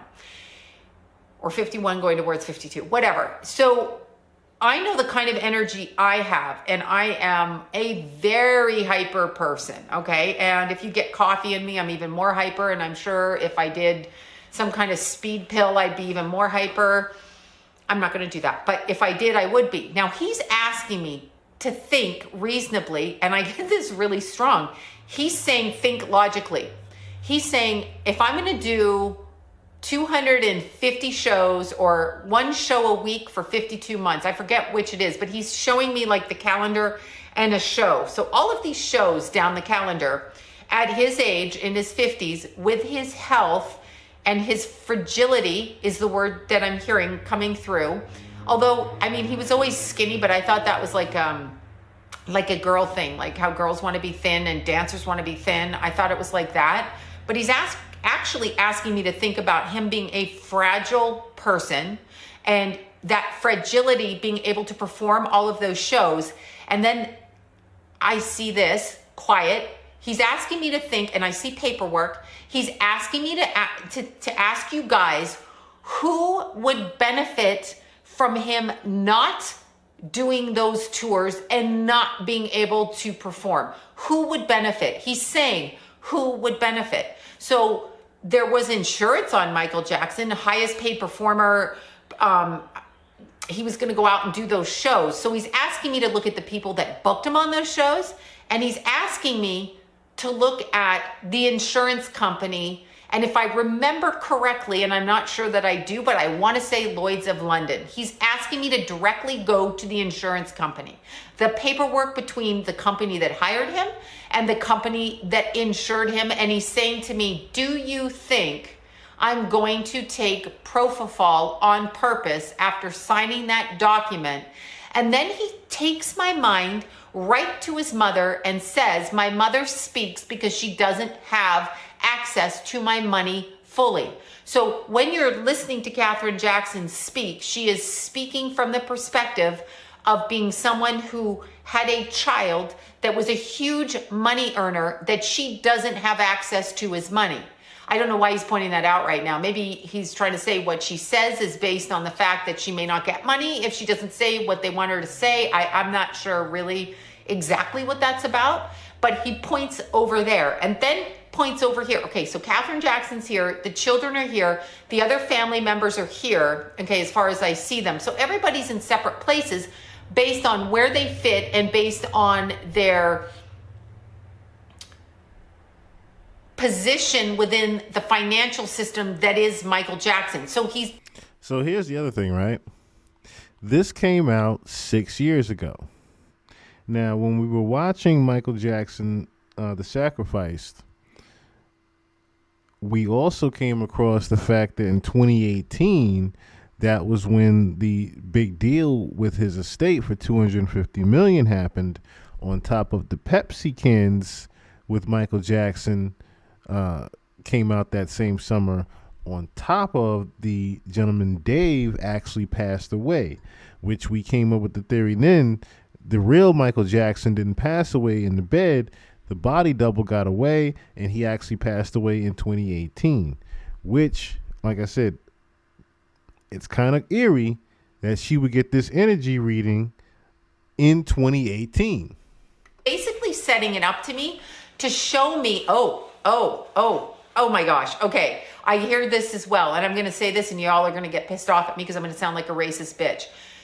Okay, so I never could understand why he wanted to alter his appearance to that extreme. I get it. I get it if you don't want to have a big nose, or I get it if you, like, I bleach my hair. I get all of these things, okay? If you want to look a certain way because you like the way that person looks, or your family member, or you don't like the fact that you have an ethnic nose, or you want an ethnic nose, or I don't know whatever it is you're doing. But what I'm getting right now, and I'm seriously asking you to consider this, I am actually hearing in my head, do you think they're going to let a black man walk away with this money? So I'm thinking, I'm just showing you how it works the way that I work it. I'm saying right now as I'm hearing that, well, you were a black man and you did have that money, at least by birth. I don't know what you look like at the end of your life, because that to me was more of self-abuse, extreme self-abuse, like an anorexic not eating and then thinking that they're fat. That's how I looked at Michael Jackson's plastic surgery. It was very disturbing to look at and almost painful, actually. So I felt very badly that he looked that way. Not that he wasn't who he was, but it's extreme. And I feel badly for anybody that is trying to fix themselves or erase themselves. I do feel there was another motive for that, though. And I feel the motive was to make him look crazy, but I'll get into that a little bit later. Anyway, as I'm jumping forward into this expression, what I'm feeling, and I hope I'm getting this correct, is I'm feeling that Michael Jackson actually earned the money.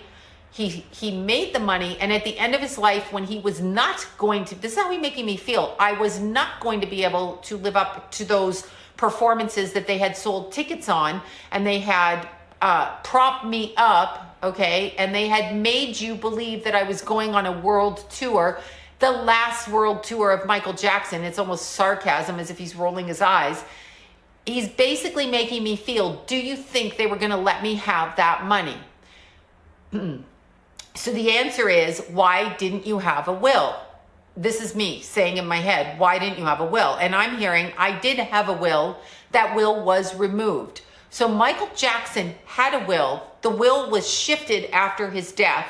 At the point of his death, now this is how I'm being made to feel again, at the point of his death, the sales record goes up, the money goes up, the money lost in the tour tickets explodes because Michael Jackson's fan base is like nothing we've ever seen. When you have that kind of creative genius like Michael Jackson, and you have a performer that was supposed to go on stage, tour for 52 weeks, one city, one tour a week for the entire year, that's a huge amount of ticket sales. I mean, he was a massive star.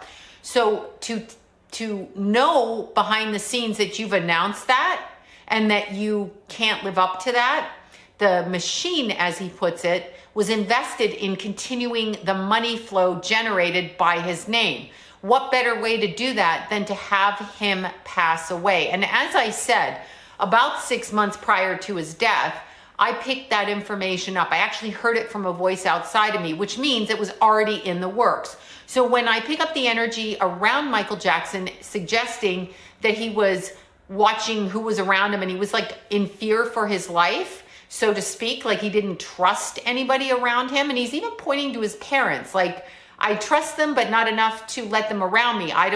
He's talking about eating something like, I'm not going to eat. He was an awfully thin person, but as I said prior, I thought this had to do with like a woman wanting to keep her weight down or a dancer, entertainer wanting to look thin on film. It's not unheard of. I know nowadays it's the other side. It's a flip side where people want to be really big and, gain weight. So he was back in my generation where everybody's like, oh, I want to lose weight.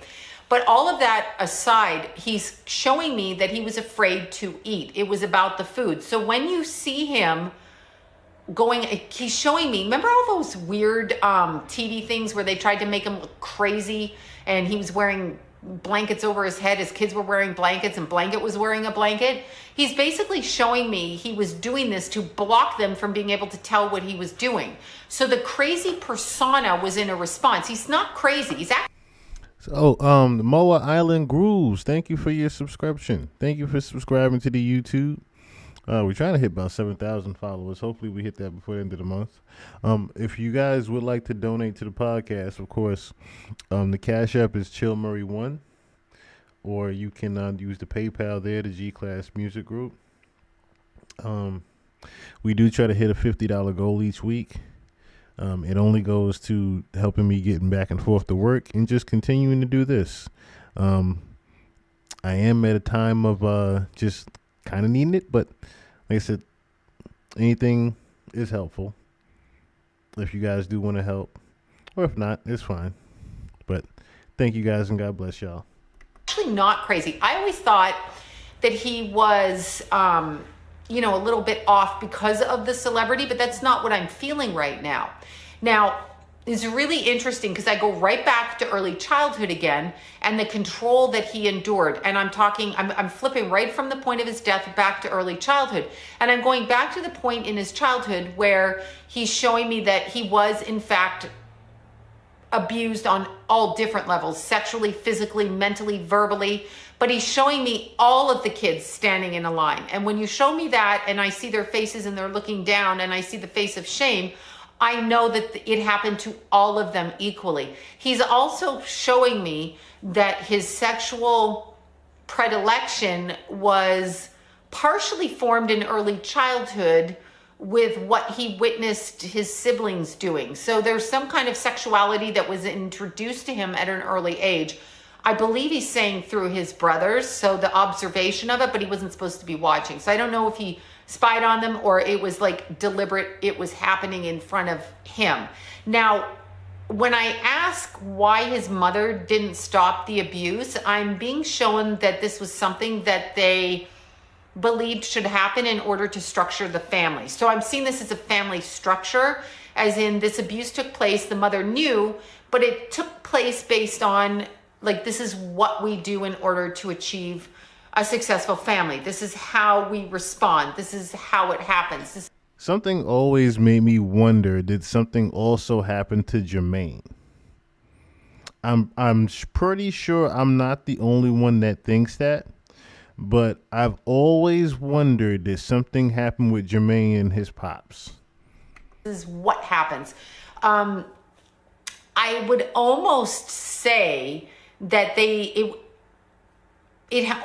kind of has a religious undertone, and I can't help but think of cults in society where they have, you know, the father, and the father is the one that brandishes this kind of control over the children, whether they be male or female, in order to get people to line up. And the woman is complicit because she kind of was used to it in her own upbringing. That's how I'm being made to feel. So I feel that that went on.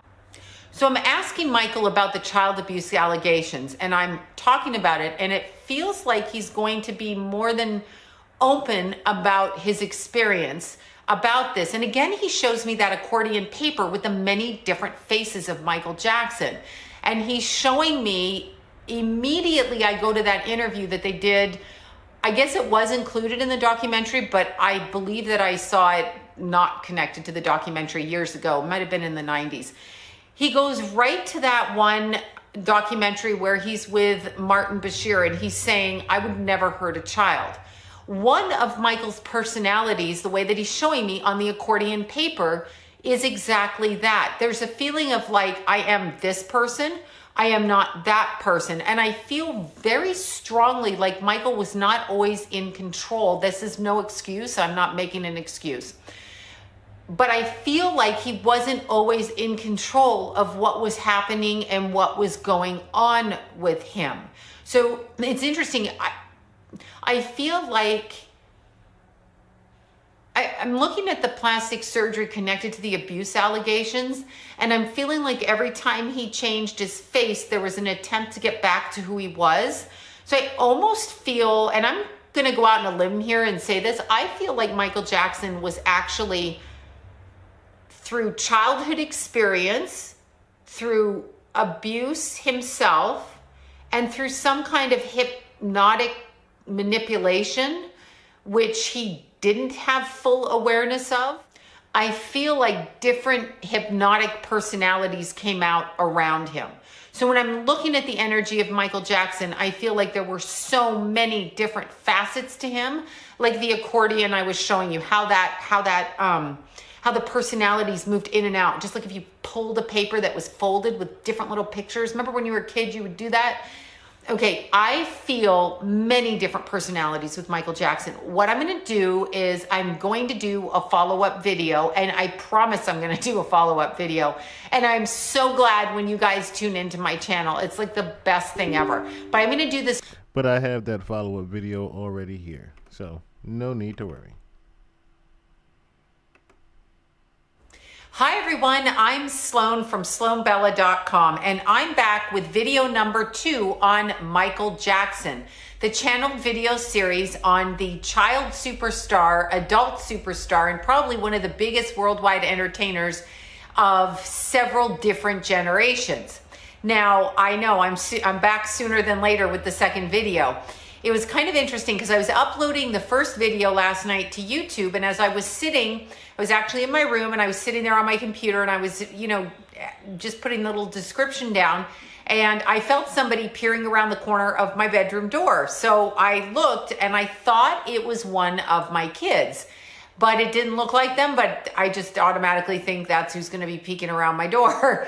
And it wasn't. It was a very quick kind of glimpse of a youngish Michael Jackson. And this would be before he really got famous with the video Thriller. So it would be his young man appearance, in his early 20s, mid 20s looking Michael Jackson.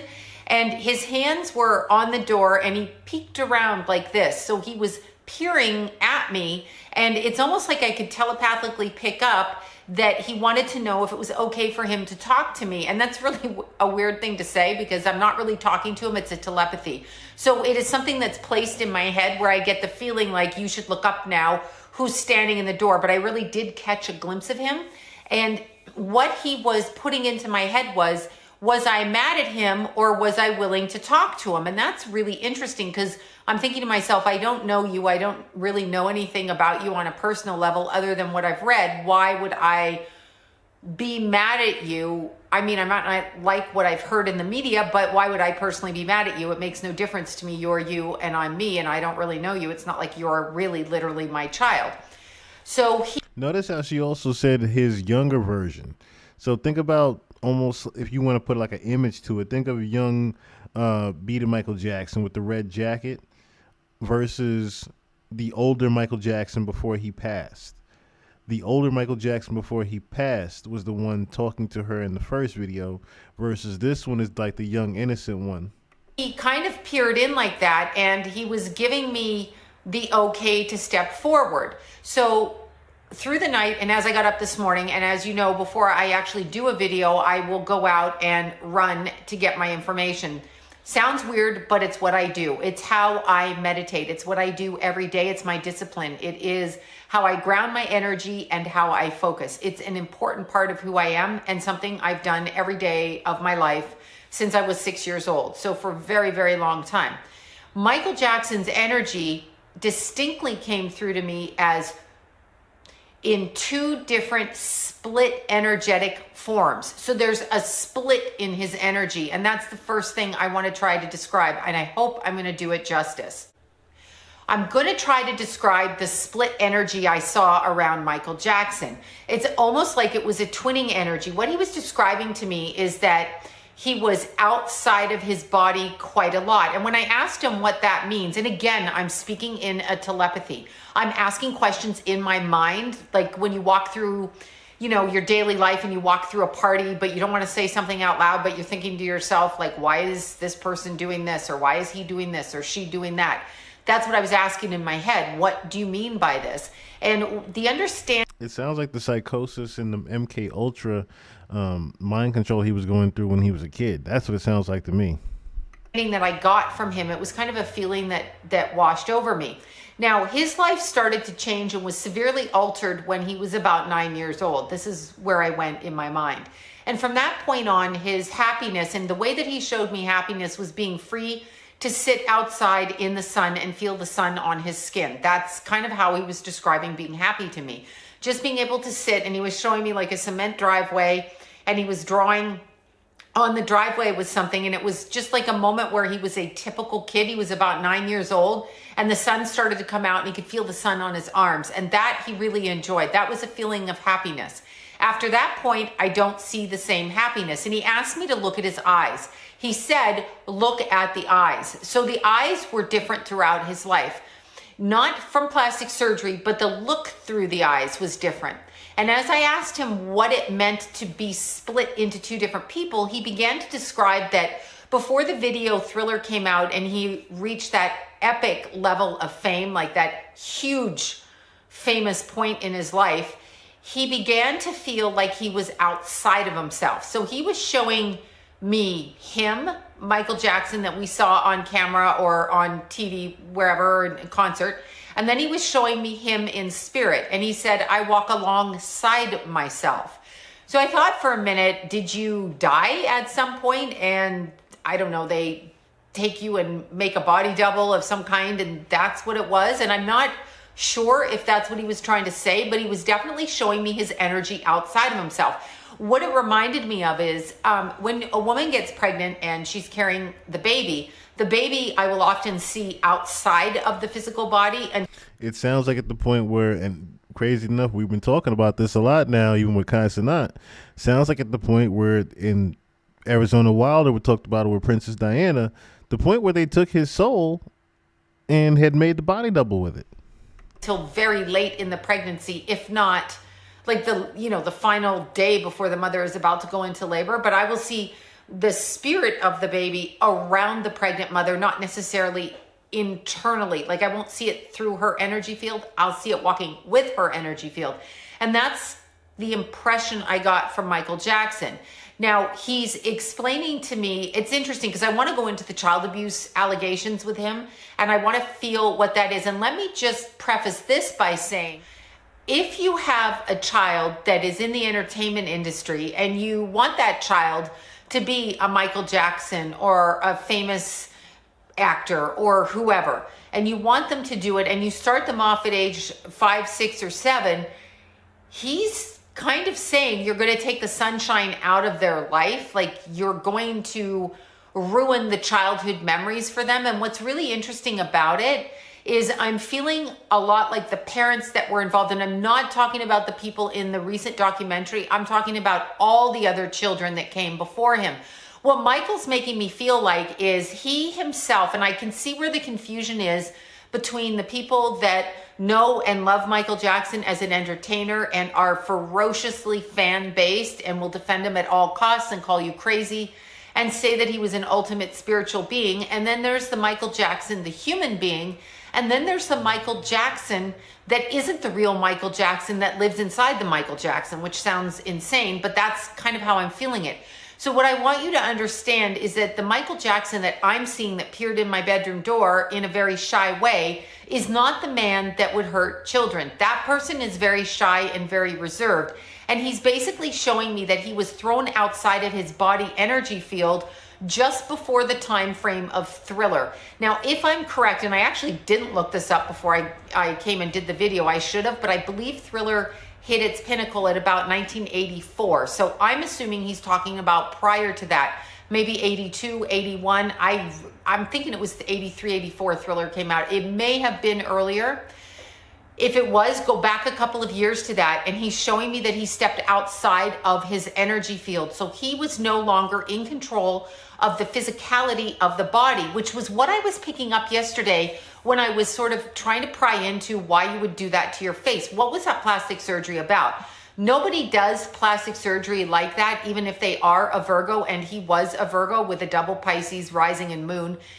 Although there's some discrepancy that he had an Aquarius rising with a Pisces moon, but changed his birth date so that people couldn't pry into him astrologically, which a lot of actors will do because they don't want people, my kind, prying into them on a planetary way, astrological way. Either way, whatever he was a Virgo sun, and they can be quite perfectionistic. So I get it from that standpoint, but to the degree that he did it, I was very confused about that because that didn't actually feel like the essence of who he was.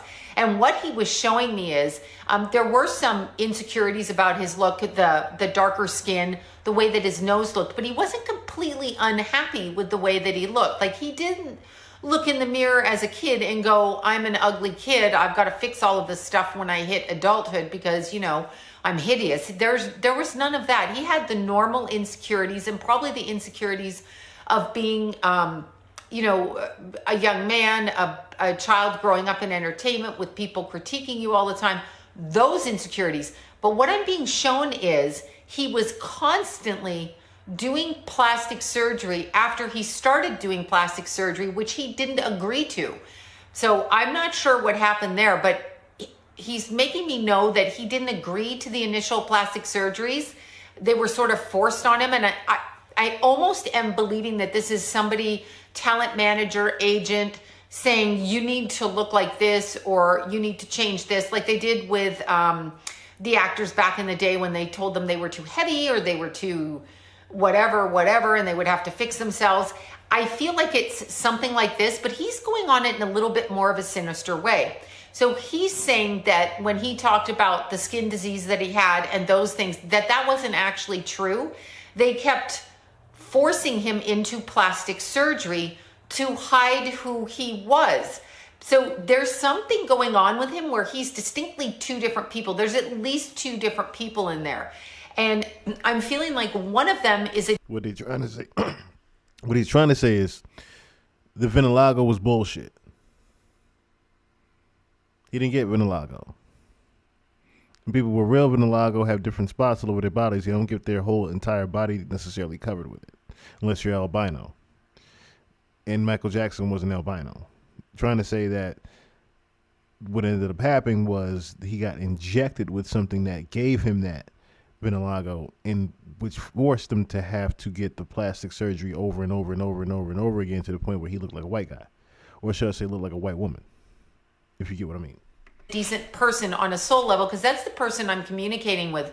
And I'm feeling like he keeps asking if I'm mad at him for some reason, which I'm assuming he knows how much against child abuse I am, so he doesn't know if I really want to talk to him, but I'm telling him he's in spirit form, so it's okay. He's actually got shame about that, but he's also letting me know that that wasn't actually him.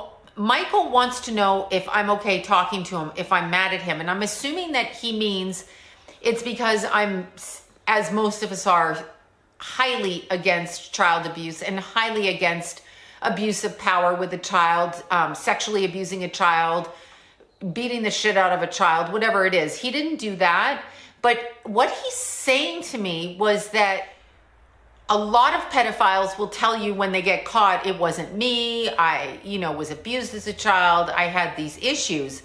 So they will try to deflect from their part in the child abuse because it does carry with it a lot of shame. I mean, if you're actually abusing children, even if it's a predilection, you have to know this is unacceptable in society. There's nobody that says, yeah, go ahead and do it. But he's telling me, this is different. He's saying actually the group that he was in and the people that he was around, this was part of the indoctrination into the level of celebrity that he was in. So he's saying it's not so much that he liked children as he's talking about his sexuality. Obviously, he liked children and was sexual with some children. He's not really denying that, but he's basically saying that this was expected of him. And So remember when I said before, when he was around Epstein and all that, that it was mainly just showing that he was around certain things that he didn't want to be around? And we uncovered the fact that he was actually helping these kids get away to Netherland. He was just pretty much forced to be around things that he didn't want to be around, or forced to see things that he didn't necessarily want to see. Not that he was forced to do things that he didn't want to do. There's a video of him eating the meat, and I don't even know if he knew that was human meat. here is a different point that he's making. As he started to become famous, he was interested in men around his age. So I believe he's telling me that he was homosexual. I know there's been some people out there saying he wasn't. I think that his sexual preference was for men. There's nothing wrong with this. This was normal for him. It wasn't about children. It was about, normal people in teenage years. They go with people their own age or a year or two around them. No problem with that. But what he's saying is, as he developed into the powerful megastar that he was becoming, he was made to feel like children were what he had a predilection for. And he, at this point on the other side, is not sure that that's actually what he had a predilection for. This is a very screwed up mindset from a person who is still partially unclear about their motivations, actions, and reactions to their circumstance in their life. So he is very confused by his own actions and what people say about him. Hence why he said to me, "Are you mad at me?" And let me just say, having worked for 30 years with organizations like Children of the Night, Freehab, and with foster parents and clients who have kids that have been sexually abused, carry the shame and guilt with it, I've made it my life's mission to try to help people energetically, from a psychic perspective, from an intuitive perspective, to live in the moment and let go of their shame connected to their past actions. We are not defined by what happens to us in childhood through the actions of an abusive person. I've tried to help people. I am extremely against child abuse, and I would just say this out there: if you have kids and you want your kids to get into the entertainment business, the singing business, the skating, Olympic business, the hockey business, whatever it is, do not let your kids go to anybody's house without you right there overseeing them. You are the parent, whether you be the male or female. Grown adults do not put you in that position to make your kids vulnerable to an attack like that if they truly care about your children. If they have an agenda, they're going to try to separate you from your children. And I don't care if the person is whoever, the most famous person on the planet, you don't allow them to have sleepovers with your children. I'm saying that to you, and I don't care who the person is. You just don't do it. If you're going to have somebody who's going to mentor your kids in the entertainment industry, you should be going on the auditions with your kid. You should be on the set while your kid is filming, dancing, skating, whatever they're doing. You know what I started thinking about too, as she's talking about that earlier? I was thinking to myself, this is kind of how all these streamers really, pay their dues on camera, if you will, with the humiliation rituals and having the sleepovers. Think about how many times you've seen Kai Cenat have a sleepover. You always see him having sleepovers. You see the Black Boy Maxes, the agents, all of them having sleepovers. That's just and it could be the culture of what streaming is, but at the same time, you have to think about the Lacey's, the FaZe Clan, and how they had to just pretty much dismantle because they started realizing what they was getting themselves into. All of them were doing humiliation rituals to each other at one point. The AMP gang, if you will. Kai Cenat's whole show is all about doing gags and whatnot and doing humiliation rituals. Think about Ray J in the shower. Humiliation rituals. That's all that's going on with these streamers. And you should be the one that is consulted. You should never leave your kids unattended in a grown adult's bed. Number one, that is an offense. And then I have to think about before, one last thing, Kevin Hart. The last thing they did after Mafia-thon 3 was what? They called it the last sleepover at Kevin Hart's house with Drewski. Family member. Number two, you better be careful which family members, because a lot of abuse goes on in the home. So I blame a lot of parents out there that are I want to call them star fuckers. They'll put their kids in any position thinking their kids are going to get wealthy and famous.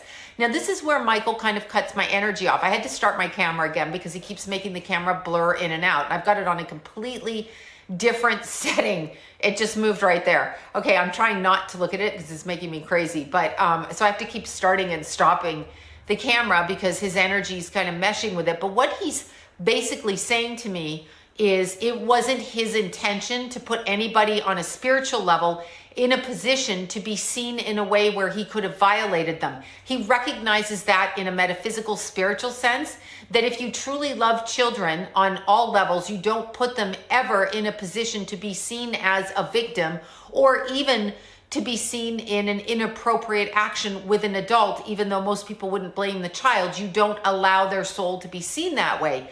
He is saying that he was forced into those actions, which could be the pedophile trying to distract the information, or he's telling me that this was a group, like a hive mindset, like this is what they all did. And he is basically showing me that before Thriller, and it's blurry again. Okay, I don't know if you guys can see that. It just went blurry. I'm going to shut it off and start it right now because I know you can't see me. My face just blurred out. Okay, now I'm back and the camera is in focus. It's just ridiculous. I have it on focus where I focus it and I'm not really moving and it's still doing the nonsense it's doing. As far as Michael Jackson's concerned, before Thriller, and that is the timing that he keeps pointing out to me, there was some sort of arrangement made with him where, and I'm seeing this, there's an electric blue couch. There's a couch in an office with a bar behind it, and it's very like retro decorated. It's like royal blue but neon blue couch material fabric. There's a mirror behind it. There's like a bar. There's bar drinks and crystal glasses. He's asleep on this couch. When he wakes up, there is a man there. Now, I do recognize the man that's standing over him, and I will just say he's the one that threw the party around Whitney Houston when she was laying dead upstairs at the Beverly Hills Hotel. He continued on with the party because he didn't want to interrupt his party. So I'm speaking about that same Clive Davis. I'm seeing his face and I'm seeing him look at Michael Jackson, and I'm seeing this arrangement go on. I'm seeing something handed to Michael and I'm seeing him look at it, and suddenly he's under the impression that this is who he is. So now that he thinks that this is who he is, this is how he behaves. But it isn't him because he's showing me he's split. He's split like twins. He's one egg or one fragment tag of energy, but he's split into two different directions. He walks with himself, but is not himself. He keeps saying this to me. I'm really going to have to work on what that is because I truly don't understand what he means. I don't understand, because when I hear people speak along those lines of thinking, what usually it's in reference to is when somebody has made a deal to make a lot of money or to marry a certain person or to get a certain job established in society. They've done this and they've kind of sold out. And so the minute that they do that, remember this, people, before you think you need to have that much money and that much power, the minute that they think they've done that, they're thrown out of their body and they're basically held away from themselves. That's what I think happened to him, and I think that that's what he's saying. And I believe that that's what all the plastic surgery was about in his life. The plastic surgery on the face to conceal who he was that wasn't him. That's what he keeps saying. That's what I'm saying to you. This is the information I'm getting. When I'm looking at the energy of Michael, what I'm getting the distinct feeling about is he was made to believe that he was a pedophile or interested or had a predilection for children. it was almost like Stockholm syndrome with him, because the person I'm seeing on the other side is not the same person that we saw on this side. This side, he was definitely a pedophile. I mean, you have the mark of a pedophile. Quite frankly, I have to say, this is the mother of 2 boys. No grown man wants to take other people's children on little holidays in the bedroom and not come out for weeks on end. That's just a pedophile. So I'm going to say that. Michael, on the other side, is making me feel like somebody told him that that's what he was. Now, let's look at this in a different way. Sometimes we will see people in our society that Michael's making me feel like on the other side, he's a distinctly different person. He was walking alongside his body. When I jump back to look at Michael's energy, I really get the distinct impression he was a victim of like a Stockholm syndrome, or he was indoctrinated into thinking like a cult mentality. I'm recognizing that this man was basically shoved out of his body for some reason and was only able to visually watch what he was doing and align alongside it. Now, this really makes me think that he was participating in some kind of ritual.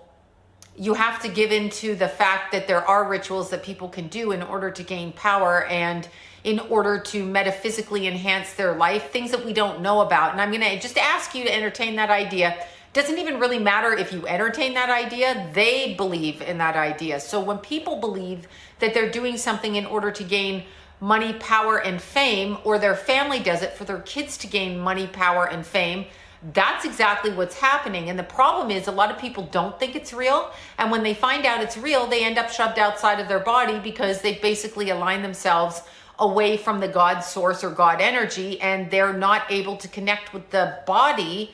The soul is over here, the soul is manipulated out, and then the soul has a hard time coming back in. He's really making me feel like that. He's also making me feel like the people around him indoctrinated him into believing that that's who he was. So there are huge time lapses in his thinking when he wakes up and suddenly he's with children and he doesn't know why he's with children. I really feel like he was a gay man. I feel like he should have been dating people close to his age in a homosexual relationship.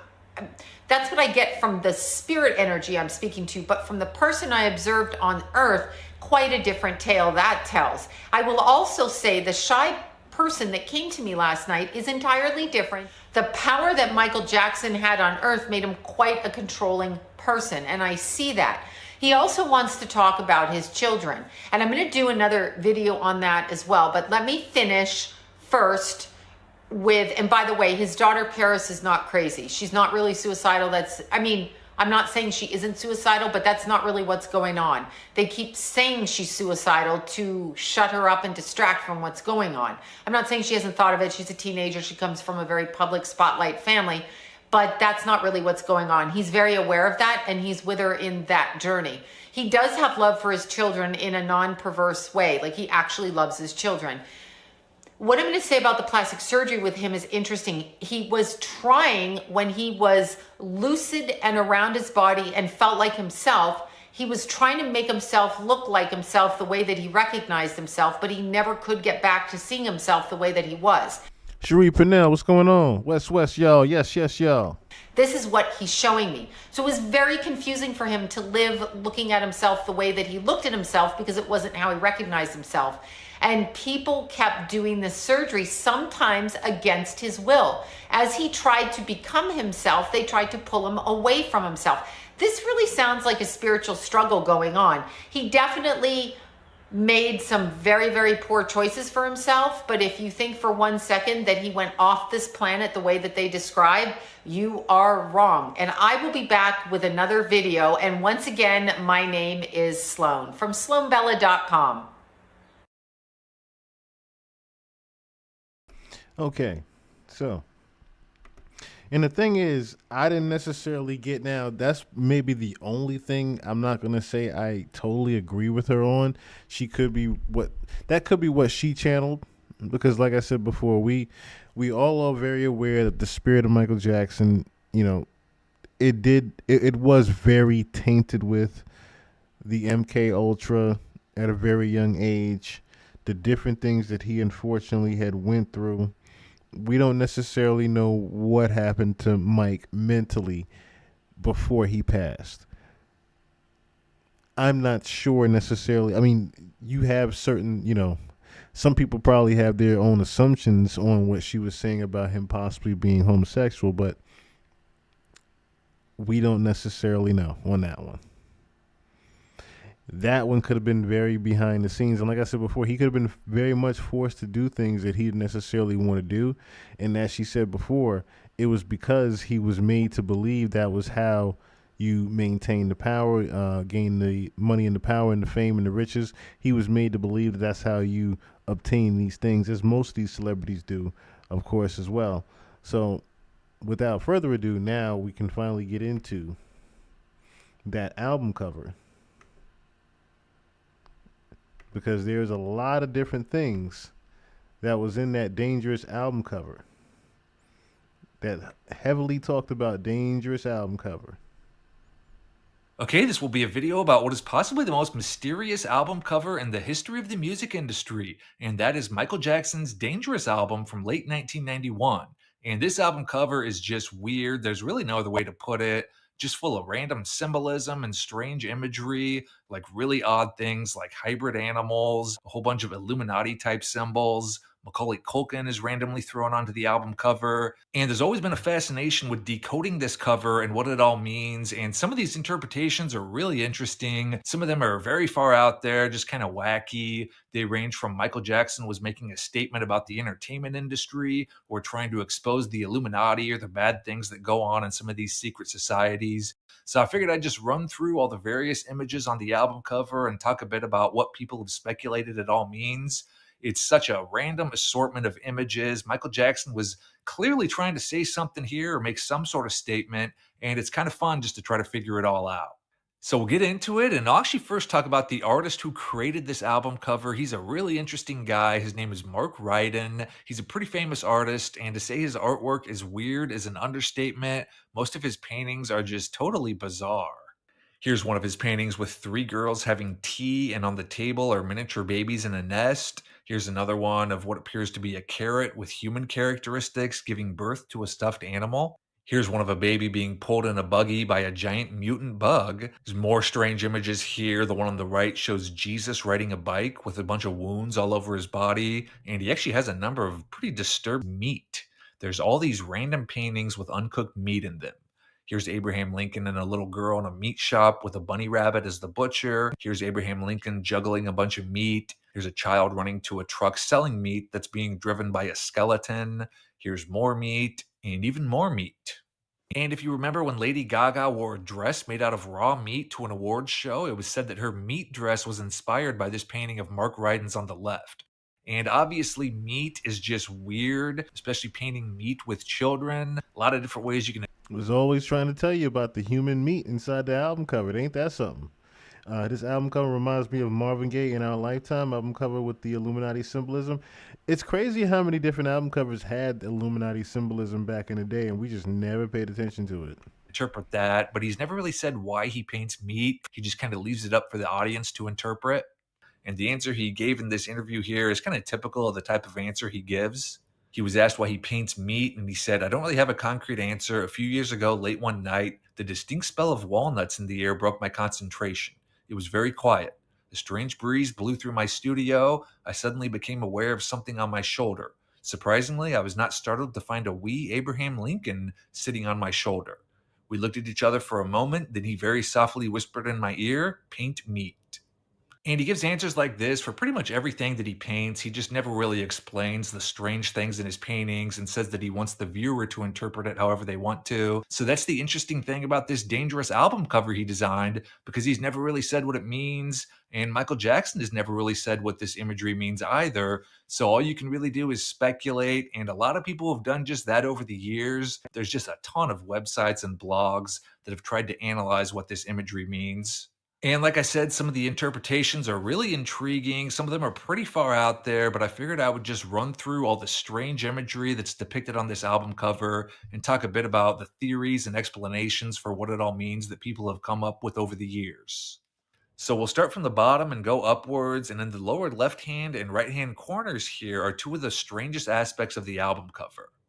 There's a carnival ride that disappears behind the rest of the scene, and the ride entrance is on the left. And there's just a random assortment of animals in the ride cars. There's a monkey, a rat, an elephant, and it's said that this monkey might be Bubbles, who was Michael Jackson's pet monkey, and that the rat might be Ben, who was his pet rat. And there's also a skull and crossbones over the entrance door, and then the carnival ride exits on the right side, and emerging from the right side is a young Michael Jackson, a dead animal, Macaulay Culkin, and another dead animal. And over this door is an all-seeing eye. And this ride here has been analyzed a ton. Some people think this ride is symbolic of being initiated into the Illuminati or Freemasonry or some sort of secret society. You enter on the left, basically totally ignorant as an animal, and then you learn something or experience something or do whatever it is that you need to do to get initiated into the group. And then you emerge after this initiation illuminated. Maybe it even leads to breaking into stardom like Macaulay Culkin or the young Michael Jackson. But it's a journey that's dangerous, evidenced by the skull and crossbones warning on the door to the left and by the skeletons that emerge on the door to the right, because not everyone gets out alive. The all-seeing eye over the archway they're emerging from is also a big symbol associated with these secret societies, and there's also been speculation that this ride could be an analogy for the journey of becoming famous. You enter on one side, again, just totally ignorant like an animal about the entertainment industry. You go behind the curtain and you see that there's more to the industry than the glittery outside appearance. Some do whatever it takes behind the scenes. They make sacrifices or sell their soul. That basically leaves them dead on the inside when they emerge, dead like these skeletons. And some, like Michael Jackson or Macaulay Culkin, manage to break into the industry with their souls intact. There's also what appears to be a left hand and a sun on the pillars next to the door on the left, and then on the right-hand side, there are two pillars with a peace sign and an empty pillar. So there's definitely a lot of different ways you can interpret this part of the album cover. Like I said, it's probably the most talked about part of the cover when people try to analyze it. And then moving to the middle of the bottom of the cover, there's this child holding an unknown skull. This might be some sort of dinosaur skull, and this was a statement about extinction or the creation of man. And holding this child is a hand that most people agree belongs to Michael Jackson. He had this signature tape that he wrapped his fingers in, and he claimed he did this so the audience could see his hand movements during concerts. And you can see that the hand holding the child here does have that tape on it. And then very mysteriously, this hand of Michael Jackson's has the number 7 on it, which is one of the most important numbers in numerology. It signifies looking for a deeper meaning and looking beyond the surface level explanation, which would definitely fit in with the theme of this album cover having a deeper meaning. Whatever he was trying to say here, this 7 does have some sort of significance. They wouldn't have just randomly added a 7 to his wrist for no reason at all. And then there's also this image of what appears to be P.T. Barnum, who may have been added because of the circus-like atmosphere of the whole scene here. And interestingly, he has a lapel pin with the number 1998 on it. You can't really see it very well in this picture, but that's what it says. And it was said that Michael Jackson specifically requested to include the 1998 pin on P.T. Barnum. And there's actually some speculation that this person is Adam Weishaupt, not P.T. Barnum. Adam Weishaupt founded the Illuminati secret society back in 1776, and that definitely is an interesting thought if this album cover was indeed intended to be like a statement about the Illuminati. Showing Adam Weishaupt on the cover here would fit in with that. I will say that this person definitely looks more like P.T. Barnum, so that's probably the more likely explanation. And then on his head is this creepy kid-like figure who also has a number 7 on his hat. So there's that number again.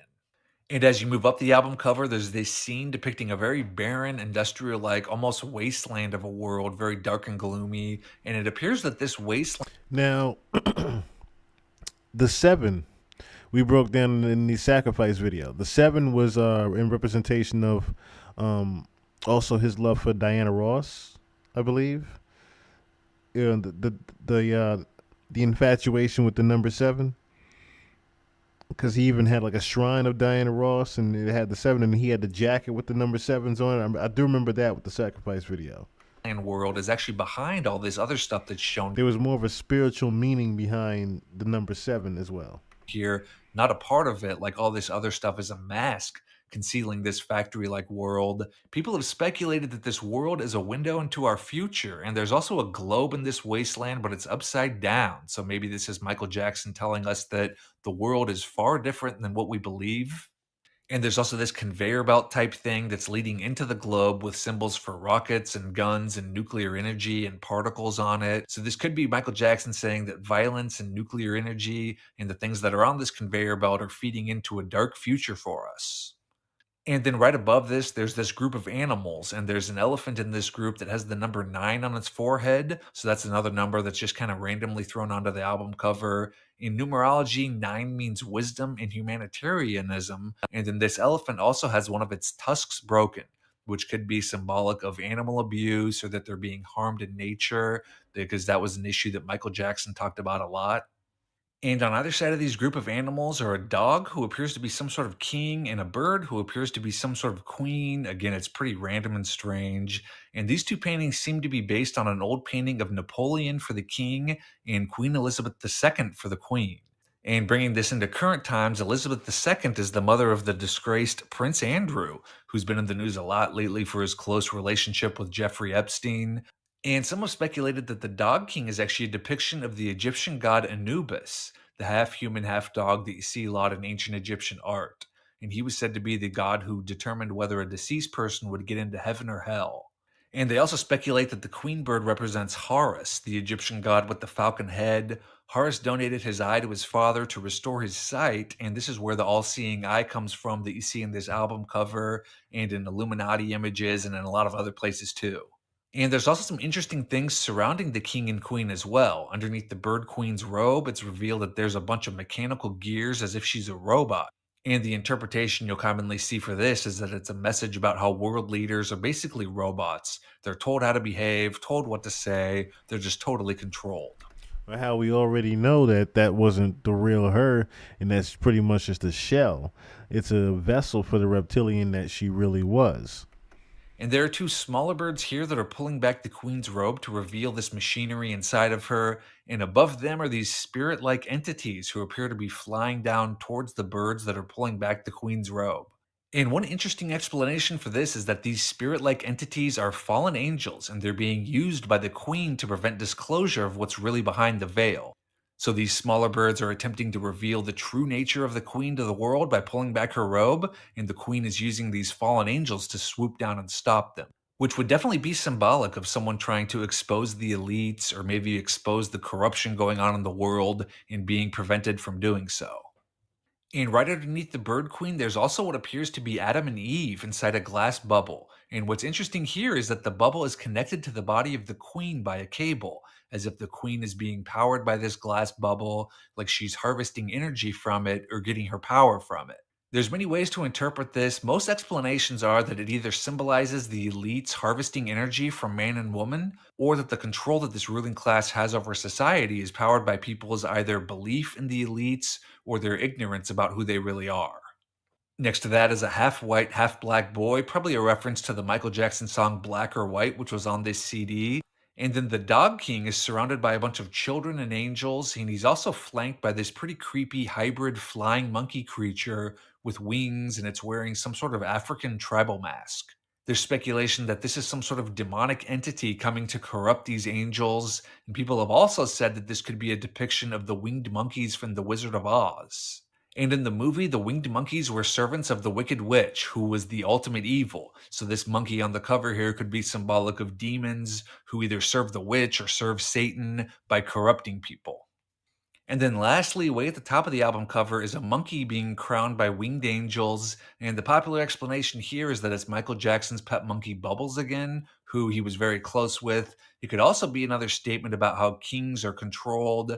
These kings are basically monkeys who do as they're told. And another explanation was that the monkey symbolizes himself, the king of pop, and he's basically a monkey for the powers behind the music scene. They expect him to behave and do as he's told.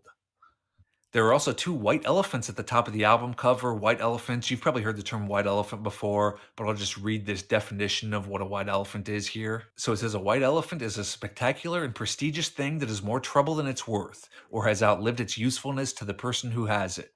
While the item may be useful to others, its current owner would usually be patient of those images in this cover. Again, there's no real right or wrong answer here because the people who created this cover have never really said exactly what it means, that it's just up for the audience to figure it out for themselves. To me, the most interesting explanation is that this album cover was Michael Jackson basically warning the global elites or the Illuminati that he was going to expose them, that he had been around for so long that he knew a lot of the secrets about the awful stuff that goes on behind the scenes in the entertainment industry, and he was taking them on. That explanation would definitely tie in with the name of the album, Dangerous. It's a very intriguing name. He could be saying that it was dangerous for him to expose things or take these people on, or this could have been like a warning directed at them saying like, I'm dangerous with all the knowledge that I have.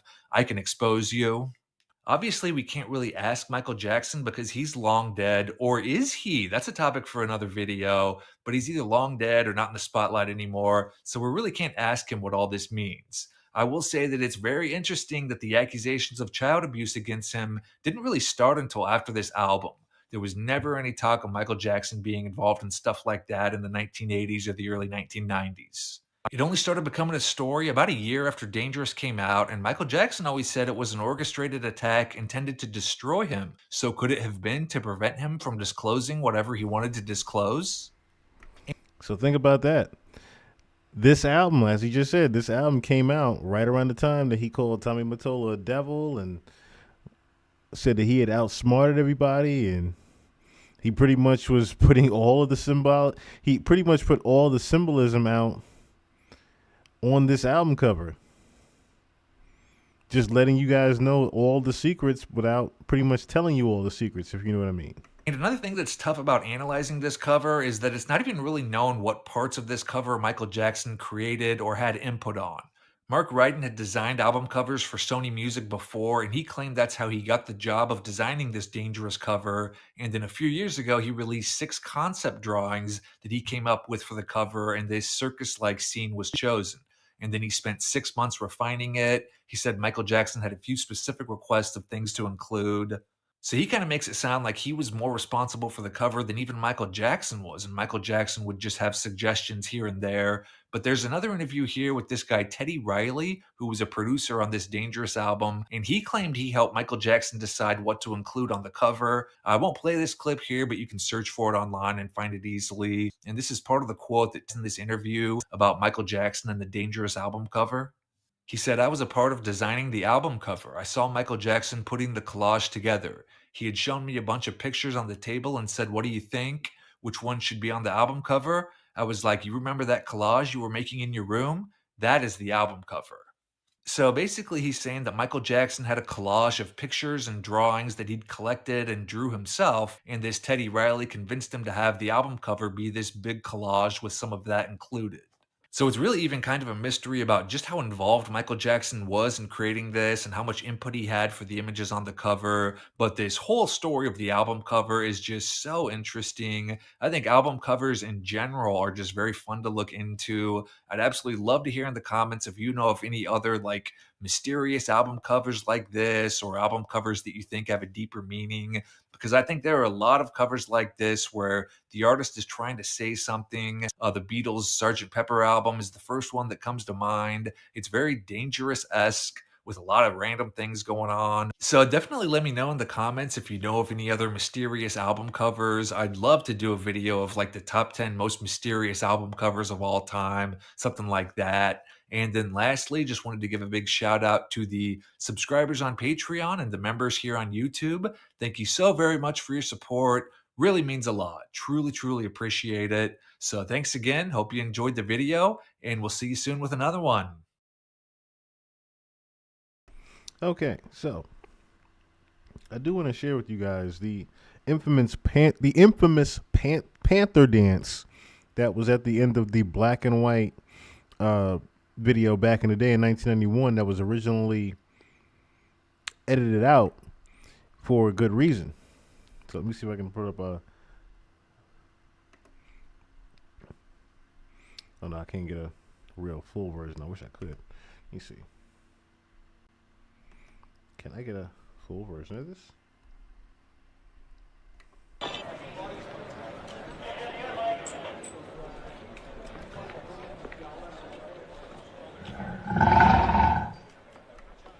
Oh, that's all right. All right.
Okay, this will be a video about...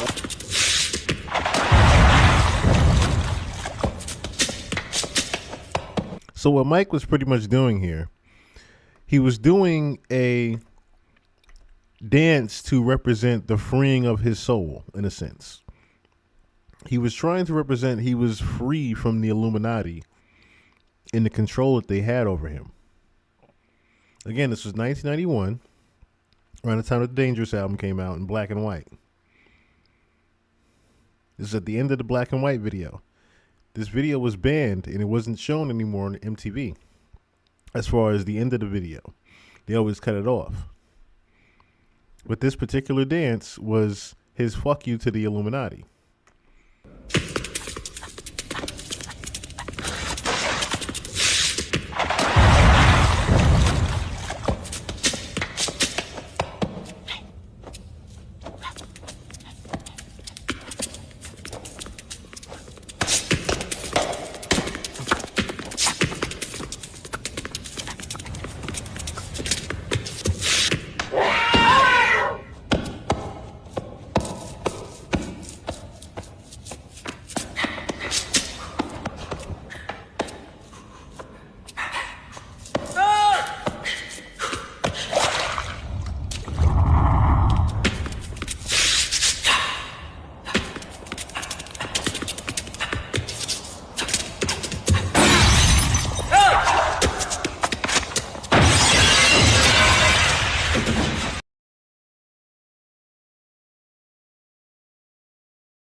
And this part right here where the smoke was going up was him saying that he was finally released. That he had finally released himself and freed himself of all the demons. Or so he thought.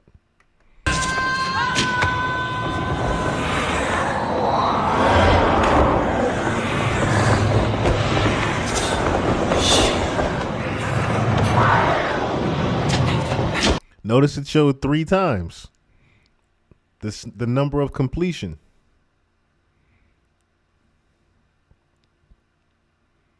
The Holy Trinity.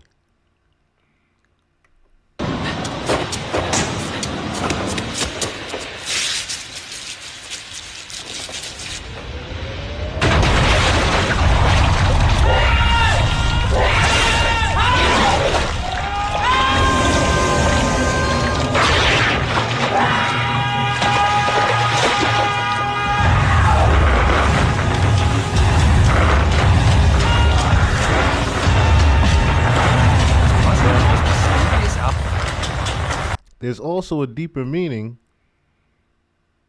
to him burning these down. I remember. I believe this is him also dissing the Rothschilds or the Rock Hotel. I think it was him dissing the Rothschilds when he exploded this hotel. I can't remember exactly the main breakdown of it. I wish I could find the actual video that broke this down, and I will one day. Because there was a lot of deep meanings that was in what he was doing here. I'm just going off memory, but I believe this was him dissing the Rothschilds when he threw this little explosion up here.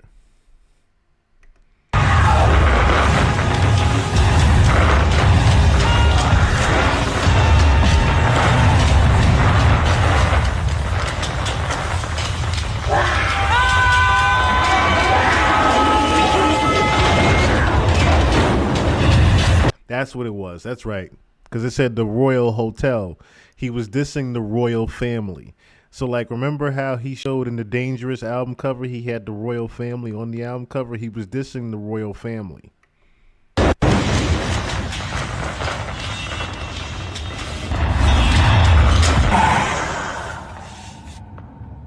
And the panther that walks his own path.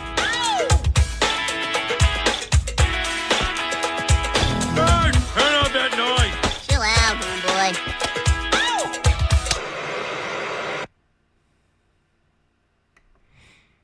Crazy. I remember that video back in the day.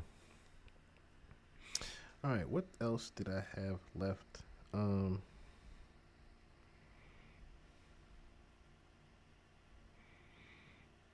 didn't really have much left, unfortunately. Like I said, it's been a very slow news week. Very slow news week. Damn, it's already 3 o'clock in the morning here. Jesus Christ. It's already 3 o'clock in the morning here and 4 o'clock in the morning for some of y'all. I see why the numbers are going down. Jesus, okay. It's getting a little late. All right, so I guess we can end things off there.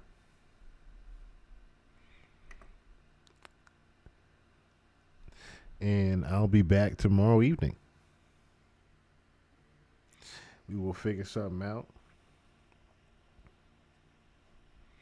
I'm pretty sure I can find some things for us.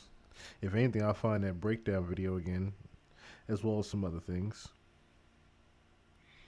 But once again, if you guys would, also I wanted to thank I don't necessarily know who, but I'll say GH. Thank you so much for your Cash App donation.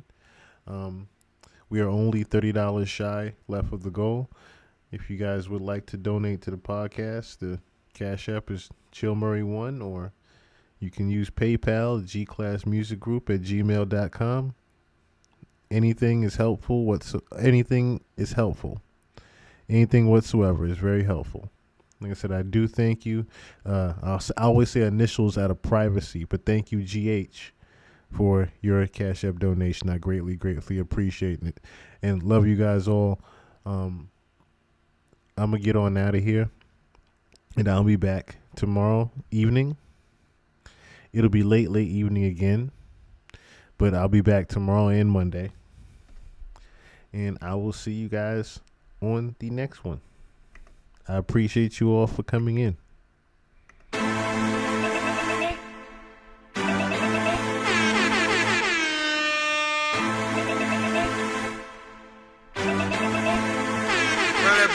I smell pussy. How about you come here and try to push me? That sugar water got you, now you turn sweet, huh? I smell pussy. Nigga, yeah, I read you like a book read. Come bring you at the school, quit playing hooky. Right now I smell pussy. You a pussy. You beat the week, okay? You want a cookie, my nigga? You a pussy. Yeah, yo, eating duck, well let me cook, B. I'll burn you like you tried to burn your own seed. Nigga, you a pussy. Huh? Where they do that at? I never brown nose. Them white boys made you toot that ass. You blew that cash. Now you need the beef to pay them goons they tab. I used to feel bad, but now we knowing why they bring back the vest when you was at your best. Not that it would matter. Fuck your chest, cause boy, I'm at your neck for talking at it. Yeah, let's talk about it. Don't get quiet now. The quiet kid done fucking dialed in. Don't throw the towel now. Y'all chime in. He need an audience, so give it to him. They don't know you been a cornball all your life and an informant. Let them know, Tip. Why you always got your finger pointed? Start the show, let them enjoy it. Man, your fans deserve a show outside your old shit. What the fuck is this? Is this your man? Is this what he called crossing out his bucket list? He crashing out. It don't crack a smile, just learn from it. Yeah, he know his turn coming. He probably wanna burn something. You's a pussy. How about you come here and try to push me? That sugar water got you, now you turn sweet. Huh? I smell pussy. Nigga, yeah, I read you like a book read. Come bring you at the school, quit playing hooky. Right now I smell pussy. You a pussy. You beat the week, okay? You want a cookie, my nigga? You a pussy. Yeah, yo, eating duck, well let me cook, B. I'll burn you like you tried to burn your own seed. Nigga, you a times 3, it really brings me joy. This feel like a stomach kick, I bet she felt it more. You really do.